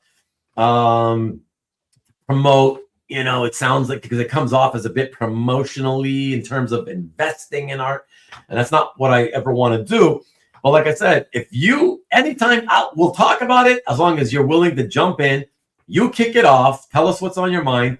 And I just want to be one of the people on screen that gives its 2 cents on whatever you're saying, and that's it, but that's your idea. So I don't want to, it's not something that I would bring up on my own, you see? So that's why it's not a topic that I would want to just start talking about randomly, because it's not my idea. That's what you want to talk about. And I'm okay being a part of the conversation. I just don't want to be the conversation starter on that topic, So that's it. Marvel fan says, let's see some art. Show us what you entered. Yes, let's see what you entered at the best of. MLK Day is as good a holiday as the others. Hands off. I know, but again, that's the thing, Michael. That's why I'm saying we'll see what happens. You know why I made that comment. I tuned in for Ruben's Mexico art pickups. Let's go, Steve. You can do it. Look at that. He makes the comment and then he disappears. You see? So like I said, Steve, if you want to do it, again, it's got to be a hangout episode like tonight. And honestly, given how busy I'm going to be over this coming week, catching up on, the world, I can't help myself. I have to figure out what did I miss going on in the world in the last 5-6 days. And on top of that, a lot of work I gotta do, catch up on, tons of emailing. So I'm going to be busy with this week. So there's no way I can plan anything that involves a planned guest, so I can pretty much virtually guarantee you guys next week it's going to end up being another hangout. And if it is, I sure hope that some of you will be willing to pop in next week, if not this week. Even though next week you don't get to sleep in the next day on Monday. But I hope so, because it's going to be another hangout for sure. I got nothing planned, and I'm not going to have nothing planned. Too busy. So that's it. So Steve's not coming in this week. He's saying, for sure, we will talk about it soon. Exactly. Right now I have 2 dogs sleeping on with me. Oh, exactly. And that's the thing too, Steve, is I would definitely prefer if we could do it on a day where you're able to pop in and hang out on the earlier part of the show, kind of closer to the beginning of it. Maybe pop in 30 to 60 minutes into the show. That would be great. That'd be better, because that's a topic that it certainly could go on for 2 hours. People have their opinions on that. So, as like I said, Steve, anytime it's a hangout episode, you're welcome. I'd like to read the 95 thesis on Martin Luther King Day. And Steve, my friend Steve, says the people who appear on your show sometimes become celebrities a bit. I don't know. I don't agree with that. I don't know what you mean, but so is there a danger to getting addicted to fame? I don't think so. See, Steve and I get together for lunch from time to time, and he's always telling me, he always jokes around. He's like, once we see each other, when we meet at the restaurant, he's like, or when we finish, I'm like, oh, thanks for meeting up with me. Always thanking him for coming along and hanging out for several hours. We're always together for like 5 or 6, 7 hours. And then I thank him for that. And he's like, oh, are you kidding? Oh, it's my pleasure to be this, to be having lunch with this celebrity comic art guy. I'm like, what the hell are you talking? I'm a collector like anybody else. And I just decided, okay, I guess I'll do some kind of shit on YouTube or whatever. Like, doesn't make me a celebrity, But so, my answer is I don't think there's any danger, because I don't think any of us are celebrities. So I don't think you can get addicted to fame. It doesn't apply to us. And might you get an agent? Yeah. That's the next thing on my list, Steve. I'm ready to call and look for an agent. Get some NIL money. So he can take 10% of the money that I'm not making, Well, dang, if no one pops on for a bit, then might be a short night. I guess it will. Scott? See, everybody's dropping off too. See you, Scott. Have a good one. Unless I can quickly think of something. Tom says, I'll just watch one of Ruben's older shows for a bit. See, he's so addicted to watching. He even on a short night, he'll go watch an older show. Rewatching the round tables is fun. Yeah, from 3 years ago. Well, it's just, how about this, Ruben? Have you explained what those pieces of art behind you are? I keep always seeing them, and I always wonder what those are from. Yeah, I have. They're from. I don't really collect much anymore. I'm very picky at this point. But I used to be heavily into collecting, primarily vintage, and by vintage I mean 1950s and 60s cover art from American paperback novels. And so that's what those things are. So okay. Like I have, let me see. I pretty much have the paperbacks, a copy of the original paperback to all of these. I could have shown you, but they're all on a bookshelf out in the That's hallway. What that is back there, but it's sci-fi fantasy rather than. Well, it looks like you have a couple there. Yeah. And actually, somebody earlier had asked what that was, and so I didn't get to. They may be gone now, so I don't know if they get to hear what it finally was. Do you remember the title of that? This one? Yeah. The book title on it. Oh, okay. Let us know. Kings in Hell. What a great title. And it came with the the print of the Yeah. That's it. The cover print. That's cool. So this is by David Mattingly. Oh, it's a David Mattingly painting. Okay, cool. Yeah. And I always loved the book covers for that series when I was reading them back in the 80s. And so when one of these popped up, I was like, well, that's cool. I'll bid on it. And I got it for a decent price. Yeah, I just that's haven't cool. framed it anything or anything yet. So, Yeah, and but it's on a thick art board. right. Yeah, it's called illustration board. Yeah, Yeah. and I'm Kings in Hell is better than Kings in Sacramento. It's fun though, isn't it? Like when you like, as a guy who's not kind of familiar with that hobby, you're into comics and comic art, and then you suddenly find the cover painting to a novel you remember, an actual novel, not comic book, that you remember reading from back in, let's say, the 80s or whenever, And it's wasn't done it a for great Zeta, feeling? which costs several million dollars. Yeah, absolutely. So it had to have been quite a bit of a trip to when you discovered it, when you saw that. Oh my God, that's the cover of And that. it's big too. So Yeah.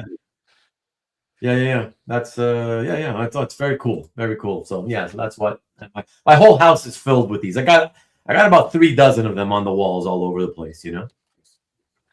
Carl, yeah, what's good? Checking in super late. Welcome home. Thank you, my friend. I appreciate it. Carl, you're just on time for me to finish out. We're just finishing up. It's a quiet night tonight. People were kind of like, it feels like everybody watching live tonight was in kind of a mood like that I should be in. Kind of like as if I felt like everybody in the chat was just back from vacation and are tired and tired from that. Nobody other than Philip wanted to pop in tonight. And so and we've talked about things for 3 hours, and I'm willing to keep going, but nobody wants to pop in. Nobody has anything else to talk about. So we're closing it out. See, look at that. Tom, the guy who never wants to come on, has the audacity to say, "Oh, go on for a bit, Carl. Ruben needs someone to go on." Yeah. Oh my God. And that's just Tom talking, by the way, Philip. Tom has the audacity, right? Never wants to come on himself, but he'll goad other people into doing it, Went to the movies and saw Marty Supreme. How was Marty Supreme? My daughter saw Marty Supreme and she really, really liked it. Let us know how it was. And watching football at the same time. Yeah, I don't mind. Again, I got so much news and sports and stuff of highlights to catch up on. So I'm good. I'm good closing it out tonight, guys. I honestly, I usually like staying. I'll stay 5 hours if you want, usually, but I'm happy. I'm kind of happy we're gonna close it out. Because I do have a lot of stuff to catch up on. All good, nothing wrong with a 3-hour show. Exactly. From time to time, it's got to be a shorter one, Marty Supreme, was it Supreme or was it mid? That's funny. Been raining here for 2 days. Have been shitty. Hey, Carl. Sad time in America, and the weather is crappy. Yes, indeed. Trying to help. Hey, Ben, you should have come on. That would have been the best way to help. I don't go watch movies when you or Bill's shows are on. Nice. I don't mind if you do. I always say I don't mind. I appreciate every minute you spend here with me, but I don't resent anybody if you're not here. It was Marty, well acted, but ultimately didn't love it. Solid movie, but a one and done for me for sure. Okay, hey, I appreciate you letting us know. Yeah, Maki's trying to keep it going. But no, that's it, guys. I'm gonna call this one. I thank you as always, though, for being here. As quiet of a night as it was, and especially thank you, Philip. Man, thank you so much for popping in, man. I appreciate it, because especially on a night like tonight when nobody else was in the mood. I may have made it a 1-hour show if you hadn't popped in. I would have just finished, all that talking with the guys in the chat after that first hour, and then suddenly, if you hadn't been here, like, okay, I guess if you guys don't want to talk about it, I think it'll be the first 1-hour show in history on my channel. So, yeah, no, you deserve the credit tonight, Philip. So thanks very, very much. Yeah, have a great week, all of you. I appreciate it. Good night, Rick. I appreciate you always. Of course, you know that. And yes, watch some of Caesar's Christmas unboxing from 2 years ago. Yes, do that. Watch some old stuff from the channel, Tom. Thank you. Great show, says Maki Poo. Good night, man. I appreciate that. Steve says, you're providing a valued weekly service for your listening viewers, Ruben, like the Nightman on a good local talk radio show. Good showing, Philip. There you go. Indeed. Thank you, Steve. I appreciate that. John C. still here all night. Wow. Appreciate that. The fellow Canuck. Thank you. Thank you, my friend. Have a good night yourself. You too, Goo. Appreciate you, bud. Take care, everybody. Good week. God help us all. Monkey Boo Boo says. Good night, Tom. Thank you, man. No one wants to become a celebrity except Philip. That's it. At least not for tonight, right? Fun show, says Peter. I don't know about that. And welcome back from Mexico. I appreciate it, Peter. Thank you.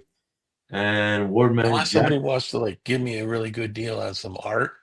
I don't know what the value of that is. The celebrity thing.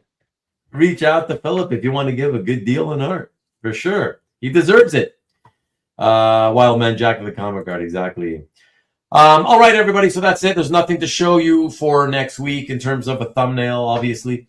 So we're going to leave you here. And that's it. Thanks again, Philip. Thanks to all of you, as always, for tuning in. And thank you for those of you, to those of you who will be watching this on Rewind. Appreciate it.